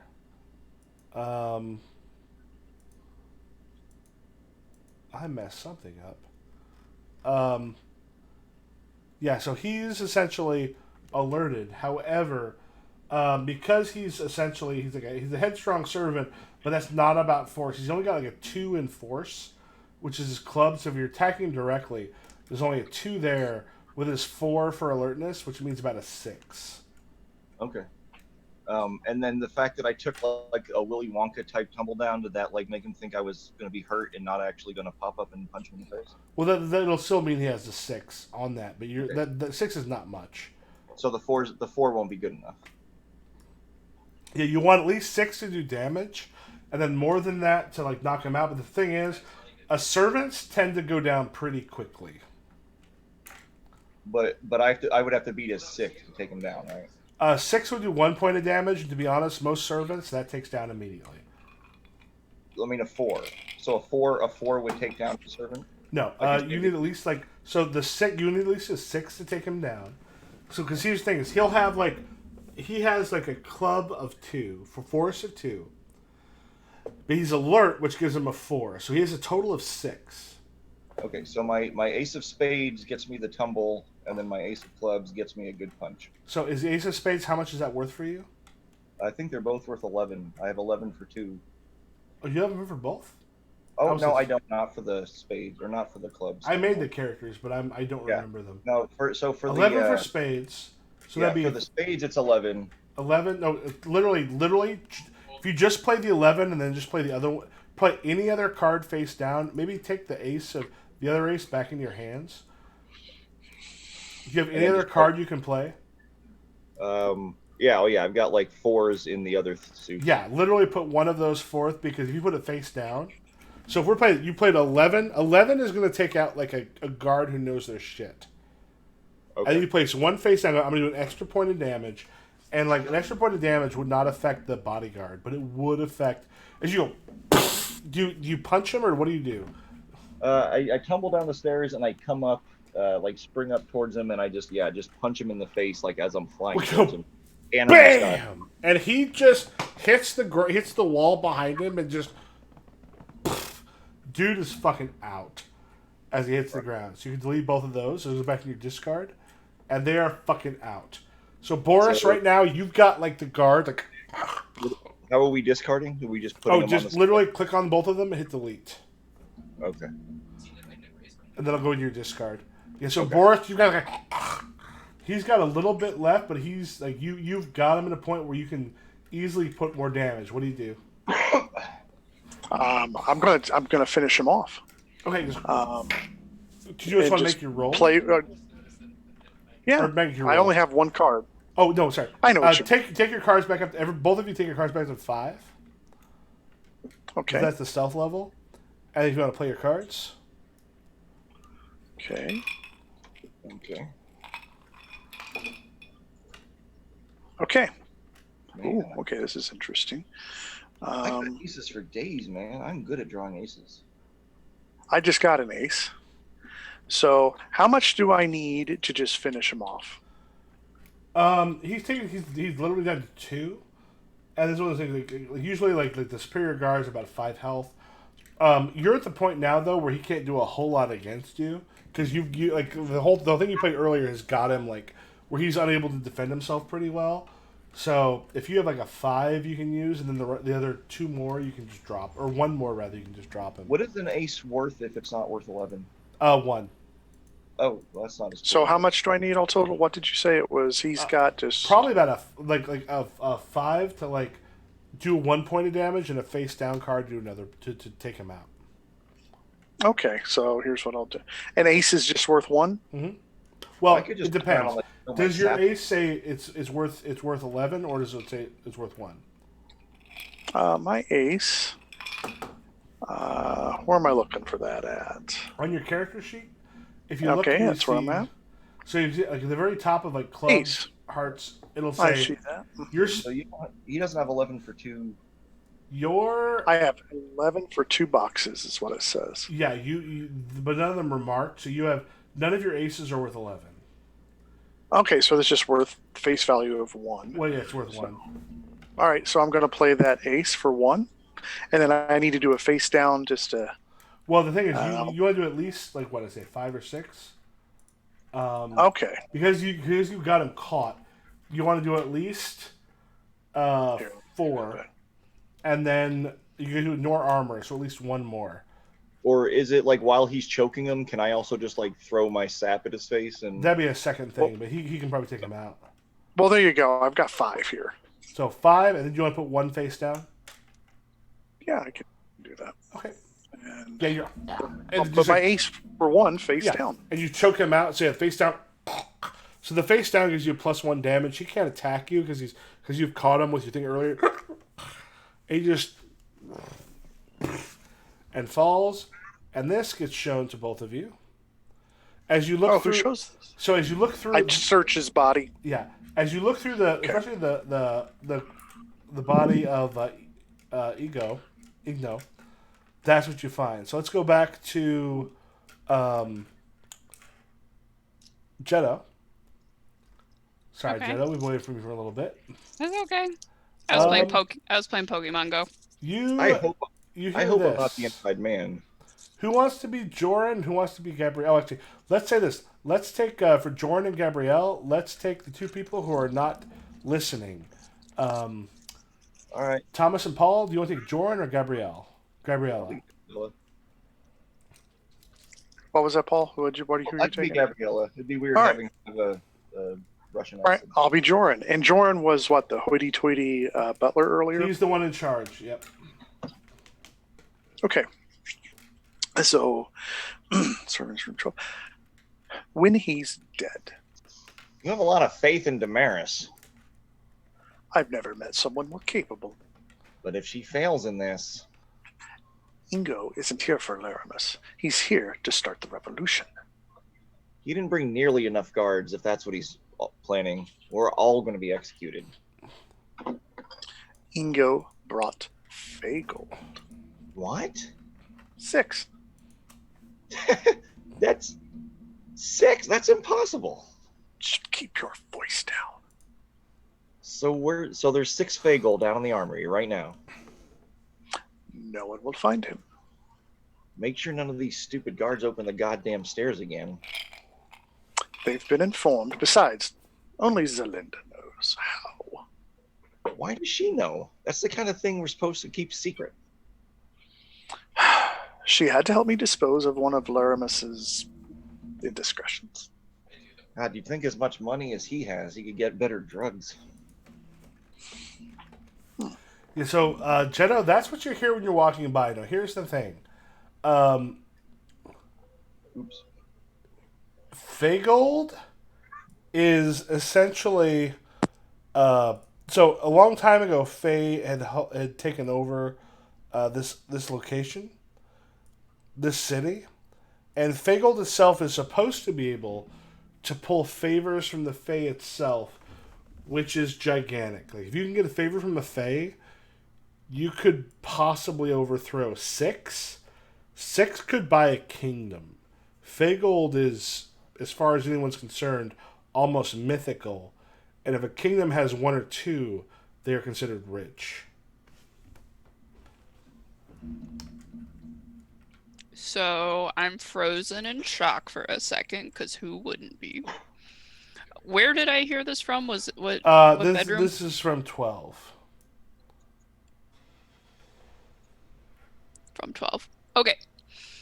Well, did I identify 14 as Laramis's room? Laramis and Daramis? Yeah, 14 is sort of the master bedroom. Okay. I think I'll still go with my plan of quote-unquote patrolling there, because it sounds like they're up to some shit and I might be able to find something. Okay. I'm very sorry. I've got to pee again real quick. I'll be in just a moment. It's okay. I have a cat.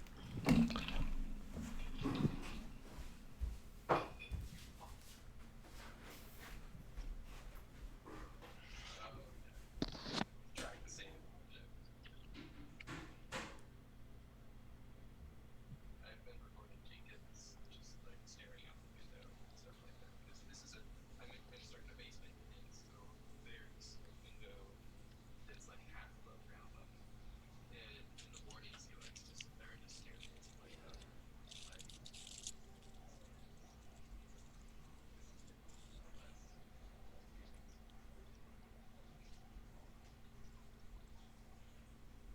I assume so.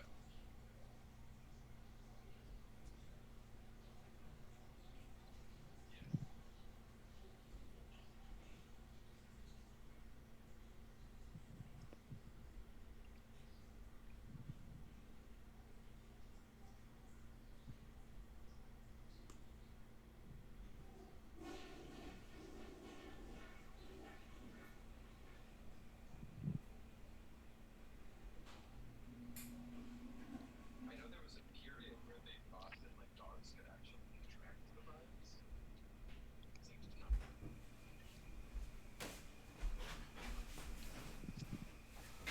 Yeah, I think it was Disney.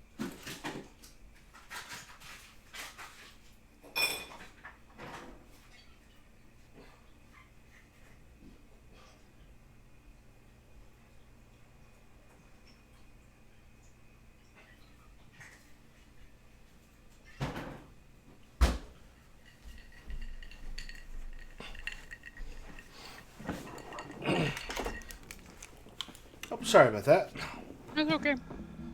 All right. Yes, I said 6 Feygold is buy a kingdom amount of money.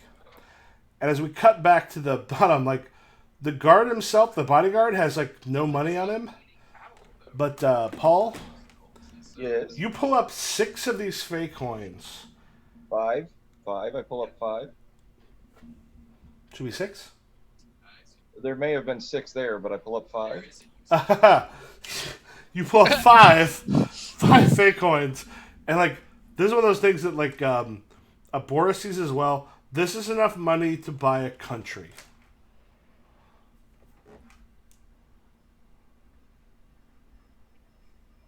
Like, the thing about Fey coins is, not only can they be spent as whatever, they can literally be used to gain a favor from the Fey. And the Fey themselves are still active in a small way. What common knowledge says, if you have a Fey coin, if you use it, you can call in the Cid or the Unseelie, which are the courts, not just individual Fey. By the way, if you have a card sort of still hanging on that's not disguised, if you want to go ahead and click it and hit delete, that goes back to your discard. Even the one by my name that I haven't used yet? No, that one is still as part of your discard.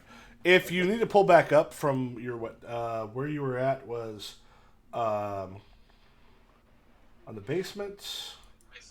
You were in the basement. You were in level 5. How many cards do you have left in your hand? I drew up to 5 before he. Oh, one of them should have been that one that was still on, by your name. So if you want to switch one out with the one that's by your name. Oh, okay. So I take that one back into my hand and Yep. discard one of these random ones. Okay. If we were physically at a table, that queen would have gone on the top of your deck. I got you. Whereas Boris's ace 2 and 3 would go back into his hand. sorry, down to his hand, back into his discard pile.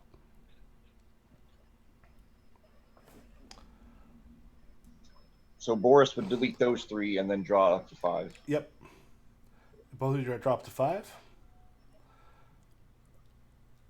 All right, so Jetto, do you go into 14, or where do you go into? Yeah. Okay. You go through, you open it up, and it's fairly quickly clear. Yeah, I opened it up. As you go into 14, let me look at level 2. You're looking around. Your stealth level should be 5, so you want to pull up to 5 total in your hand. This doesn't look like a master bedroom. This is like a master bedroom that maybe only one person sleeps in. Mm-hmm. I did. I accidentally smuggled drugs both to and from. I look around to try to figure out who is the individual that usually sleeps. You're guessing probably. Looking at the things, you're probably Lord. Do you have either politics or arcane? I have politics. Do you want to steal from this place? Yes, You always. you have an extra plus 100 depending on what you steal.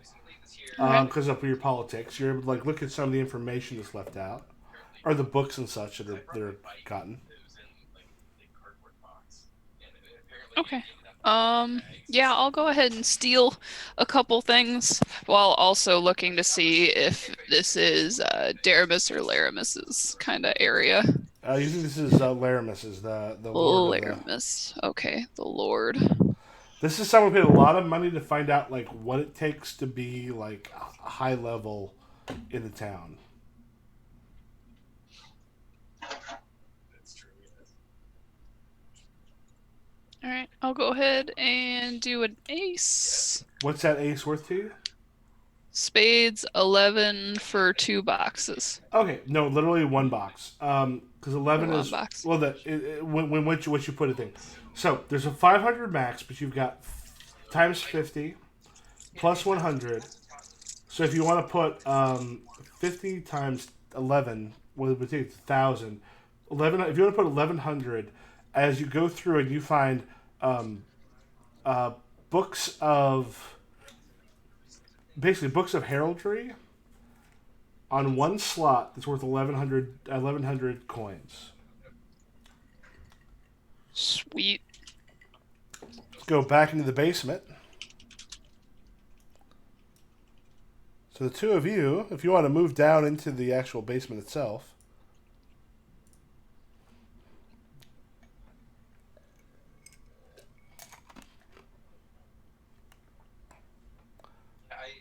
So you found those coins.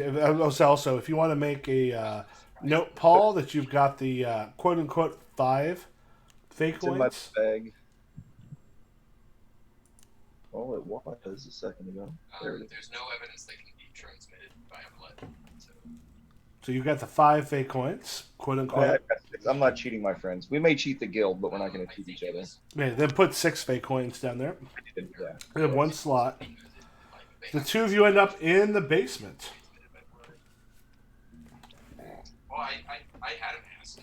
I came with mask and gloves. Just Do either of you want to look to steal something down there? Yeah, let's see what's down here. Okay. There is a vault. I will make a note of this. This is actually open. And when I came in, I think it was just the employee I was talking to was scared because when I So there's a vault that's down there that's open. As you go through, you actually manage to find, I would say, if each of you want to spend a little bit of cards to see how much you can take. And for this, the suit doesn't matter. It's just... Yeah, the suit doesn't matter. And then he left the room real quick, came back, and then had a questionnaire where he just read all of the questions at once and said, "Do you have any of these?" I said, "Well, I don't, but I did with my friend." He's like, "No, then he can't get it." Then he just jets out of the room. And I was like, "I guess I should leave then." And so I just left. Which is a bummer. I was hoping, as somebody with no medical experience or anything, this is a way I can help, right? Oh, there we are. Sorry, I actually hit my mute button. How do you discard cards? Literally, click on it, hit delete. Okay. Or you might be able to right click if it's still in your hand. Okay, if that'll do it. All right, never mind. We're good. Thank you. And so we've moved out. Sorry, I've been frustrated with that. So we're moving down into the basement. How many do I draw up to? Down there you have a what's that? 15 and self level 5.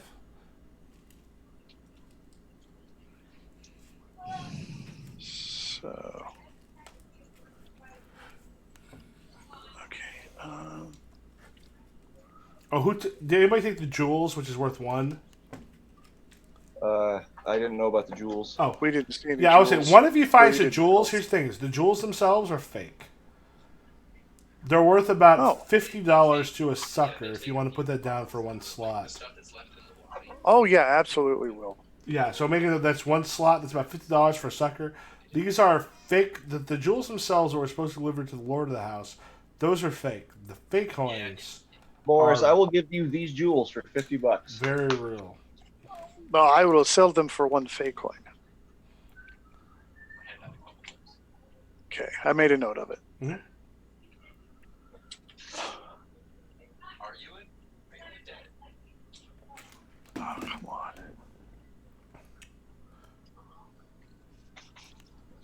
Okay, so how many am I drawing up? I'm sorry. You're driving the 5. Okay, thank you. Okay. Oh, Is that note in the handout? That's there's the letter. Okay. Yeah, the letter is something you find when you look through Yeah. through his pockets. Yeah, I just wanted to see if it was in the handouts to read again. And then there's others where it's just like uncomfortable the entire time that it's just where it's just like you're sitting there for a good 10 minutes. It's just I don't know the difference. Maybe it's a left, maybe it's Uh-oh. And either you're stealing from what's downstairs. Yeah, I put my 4 out to see what was in the vault. All right, sorry, as you're going through the vault, you manage to pull about $120 out of as you kind of pulling stuff out. You find like some candlesticks worth about 120. there we are. Okay.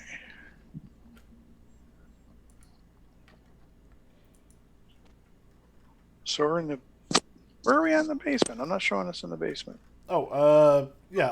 If you Yes, scroll all down. the way down.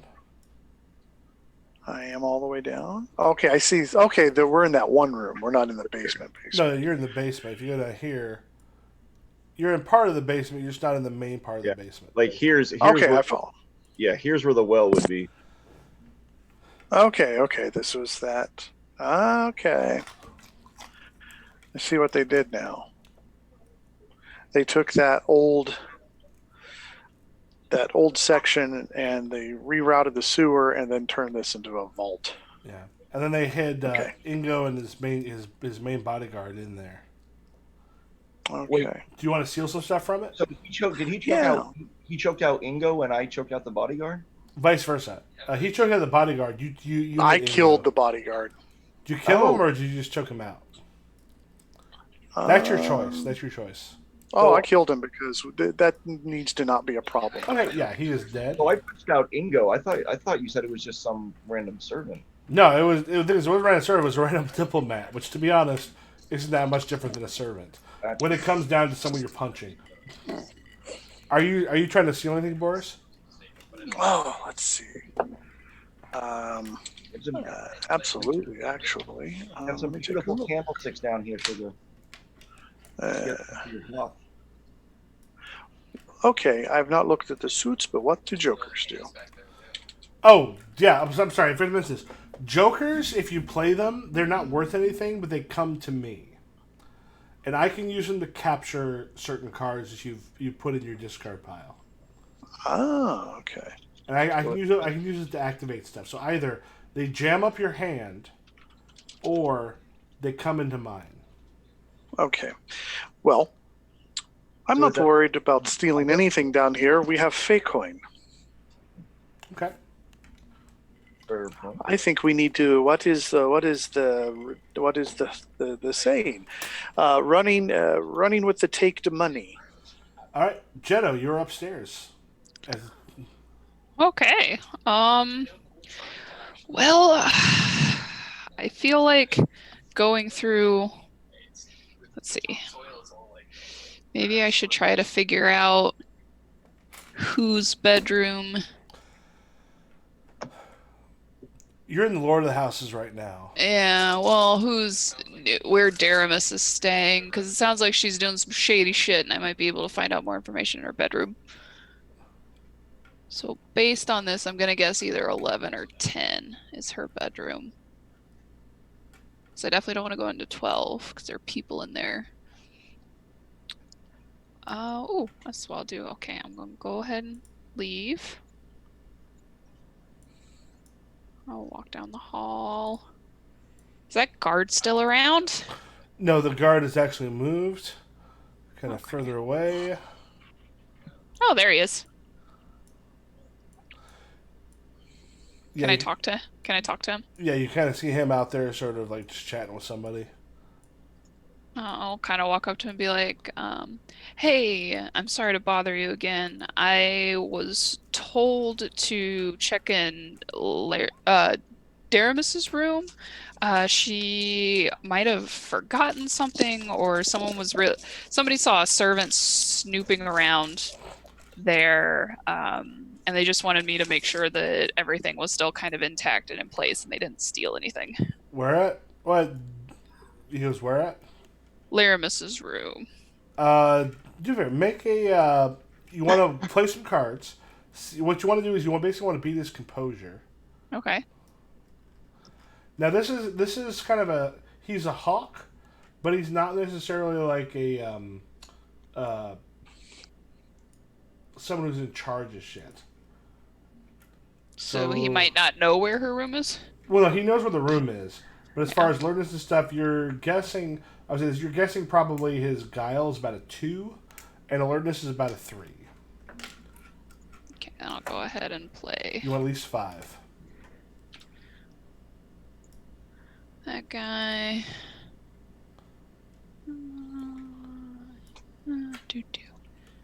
Doop.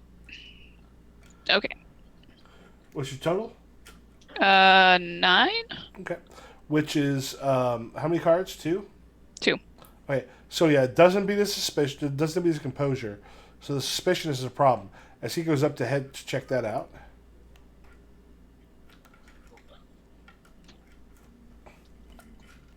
And what happens next? This also includes people in the basement. So Paul, you just put a thing to Boris. You saw that in the chat. Boris, you kind of have a point there. Nothing we find in this house is going to come close to what we already have. Maybe we just grab Jen and get the hell out before we screw this up. Yes, we take fake jewels with. He looks down at you. He goes, we were given this job to find jewels. We found jewels. We will give them jewels. Does that sound like a plan? Is this a job from like a contact or from the guild itself? From a contact. Do we like this contact?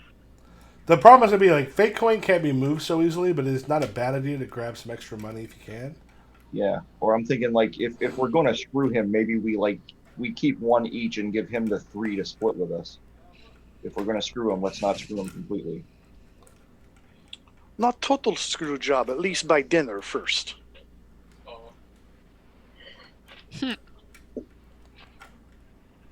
So, all right, I will take a look around in here and see if there's anything worth grabbing because we are in a vault. Okay. Have you made a? Did you play some cards yet? No, not yet. I am though. Remember, anything you've got that's not like what you're playing. If you want to like, Jeno, I could delete the ones you've got hanging down there. So Eleanor. So do I draw back up now, or when we go into the next? Yeah, room? you drop now, back up to 5. End of your turn, you draw back to what you have. Where you're at, again in the hallways up to 4. Okay, I'm going to play playing a 3. What does that get me? That's just playing the 3, and it's a 3 of what is it? A 3 of. So you got Just total of 3? You're stealing stuff? Hold on. Yeah. Do you have either...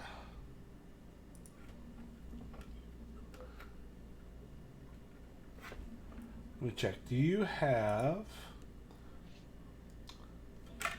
Do these go in order? engineering or craft? I think I have both. Hold on here. You said you had Oh, we have both. What's up? What's the We- highest? Right. Experience in craft, and I have education in engineering. Okay, so just one in each. Hmm. Okay. And I have culture, if that Okay. tells me So anything. you pulled 3. So what you're gonna pull is 3 times. So that will be 390. You're gonna pull 150. Okay.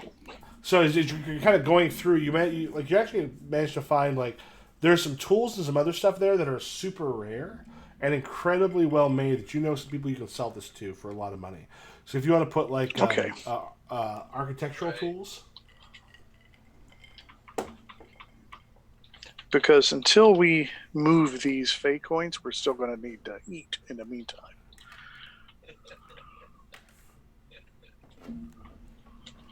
Okay, made a note of it. And Mama needs a new fake booty.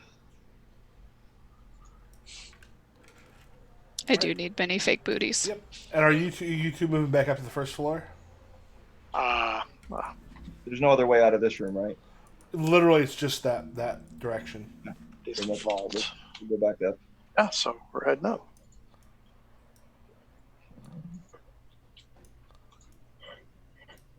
I guess you have to do that.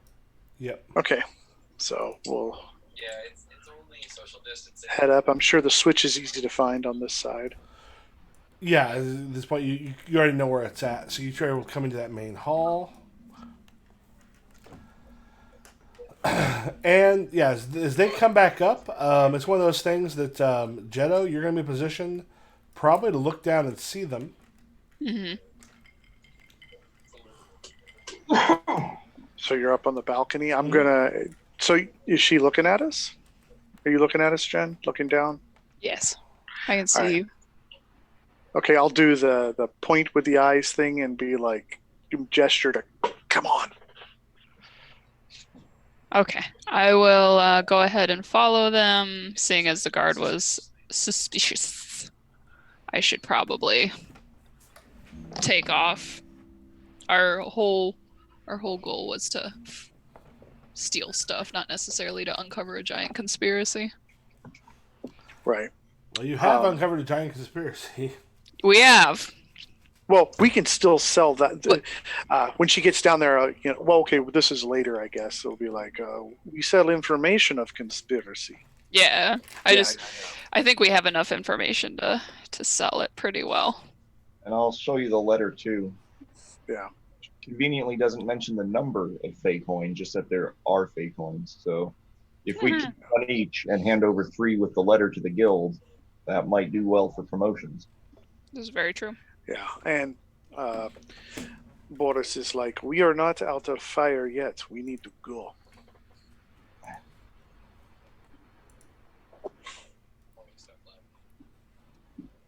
Okay, so I come downstairs and I join them, and we just need to figure out how to get out. I mean, at this point, like, there's not a lot of guards. If you just want to like head out the back door and then through the yard and then out, you're gone. All right, let's do it. All right. That might be a trap. I don't trust them. Okay. So the things you have found as you kind of go out, like the one thing is the letter, is the fact that the jackdaws. That means the thieves guild. Yeah. They're looking to actually like rip out the thieves guild itself. They apparently have an inside man. But the speakers, though. I hope is not me. Yeah, who's going to strike them down, allow us to replace them with our own agents. You're looking at a possibility of the thieves guild itself being destroyed. Yeah. Which takes us to you have succeeded, you have escaped, you have stolen a bunch of money, you have a shit ton. Those fake coins themselves are not a small fortune; they're a big fortune. But some shit was It's a going. handful of Fort Knox. Yeah, there's some shit going on in that manor that nobody was expecting. So as you flee, and get a point to try and look over everything that you've got. The three of you are left looking at the possible destruction of the Thieves Guild and the possible overthrow of the Empress. We're gonna need to drink about this, guys. Yeah. I'd agree because I think, sorry, I think a downfall of empire is bad for business. Do we like the Empress? Empress generally keeps things like fairly well off, and like the Thieves Guild, the Jackdaws themselves have like they're necessary. Like Is she a there's childlike Empress? the what? Is she a childlike Empress? She's fairly young. So if we She's pick a literally name just for her, taking we can save control. the world? I guess What? it's probably you should If we pick a new name for her, we can save the world. Yeah. be near that personal. I will name you. Yes. Child! But the thing is she's someone who's allowed the Jackdaws to thrive because the Jackdaws have sent information that's necessary up the chain, which Like means this. that there's a Thieves Guild working in the town, but they're okay. Whoever this is, looks like they're trying to supplant the Thieves Guild from outside. And that might be why they're trying. If we're kind of like the unofficial spy network of the Empress, then that might be why they're trying to knock us out. Yep. You are unaware you're the official spy working network of the Empress, but it makes some sense. It's why you're left alone. Well, then I say we find the our contact later and head to the Thieves Guild now. Find someone we trust and give them the letter and the 3 coins, or 6 if we're going to be honest.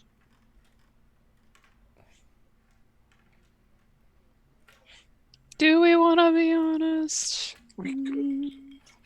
I mean, there's always the possibility that as they look into this, they're going to find out that there were 6 coins. That's fair. All right, yeah, let's be honest. But he, Boris starts, talking in his native tongue. And he looks at you and he goes, "You're right." And the more we give them, the more they may appreciate what we're giving them.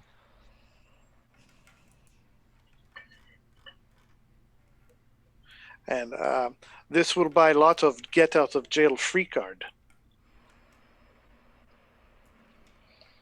So, All right, let's do it. Okay.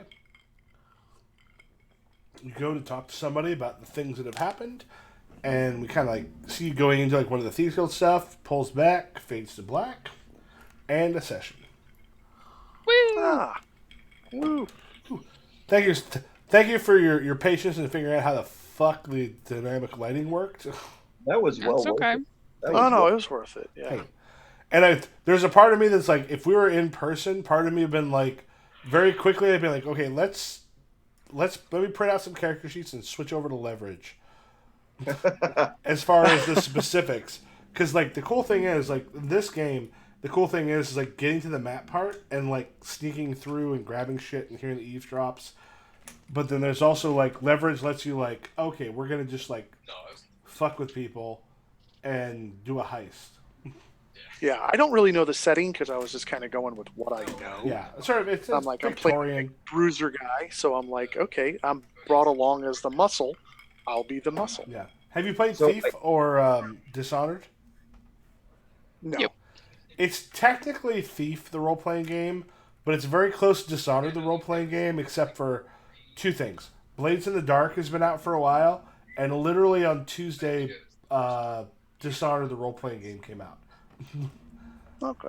Those are the 2 things that keep from being Dishonored. So I noticed in Drive that there's a file called Second Session. Is that like a continuation of the plot, or is that just unrelated? Well, I say if you are interested, I've got a thing going on the Gauntlet role playing game, which is a podcast. I'm running 4 sessions with people from there of Project Dark, starting in like 2 weeks.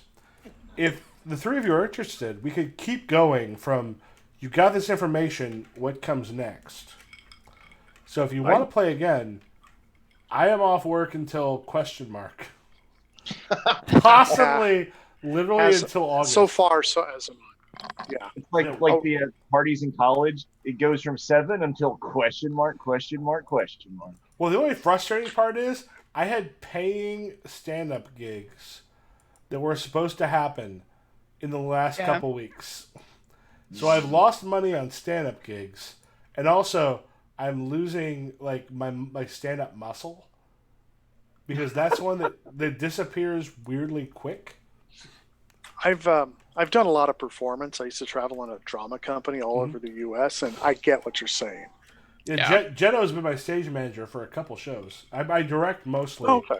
but I also do a lot of stand-up. And lately my stand-up has been paying like $100 to $120 a night for 15 minutes. That's Yeah, that's that's not pretty bad. good for however long your set is.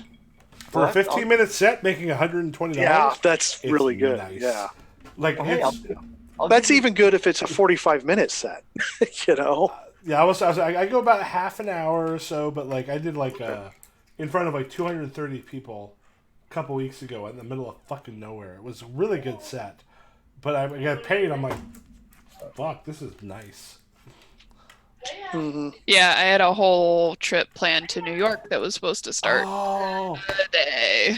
Cheddar, I'm so sorry. And we were gonna go watch Beetlejuice on Broadway. Oh, I- it's supposed to be so good. It's That's supposed supposed to I'm be so s- good. I'm so sorry. Oh, I'm so sorry. At least we didn't buy our tickets because we were planning on going there and buying Oh. the like waitlisted tickets or the ones Oh. that like nobody picked up. Yeah, the one in Times Square. That's what my mother-in-law does all the time. My mother-in-law lives in Maui. I mean, Yeah. they're operating on a level of not us, right? Yeah. I know exactly That's what she does. going through because I was going to spend the next couple of weeks just sitting on my ass on my couch, and now this is all fucked Yeah. up. Why is that? It's like, as far as going there, I saw Rent for like $65 in its original theater.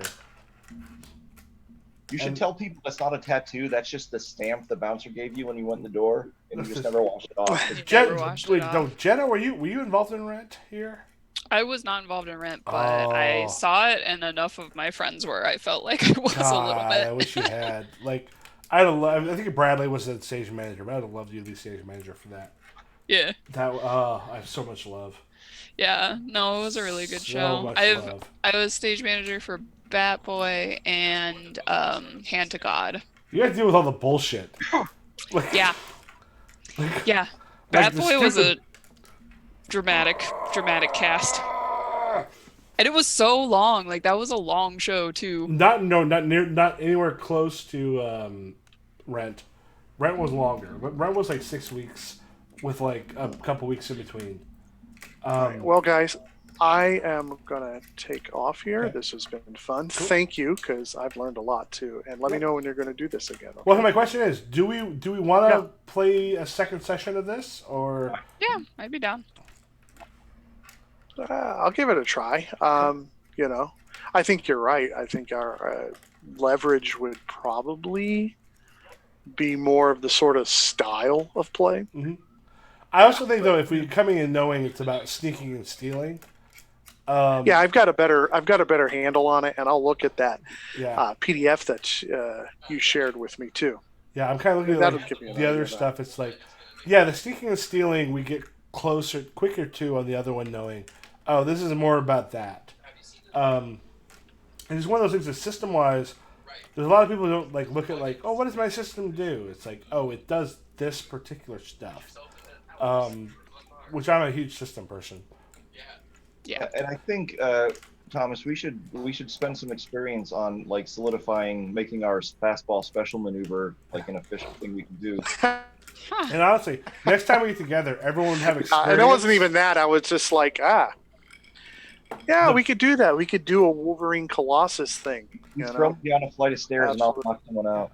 And the first like 15, 20 minutes would be like, oh, here's what you decide what you want to spend to gain for your experience, plus these cards, these special abilities, these whatever. So, Thomas, are you on Facebook? Yes, I am. Okay.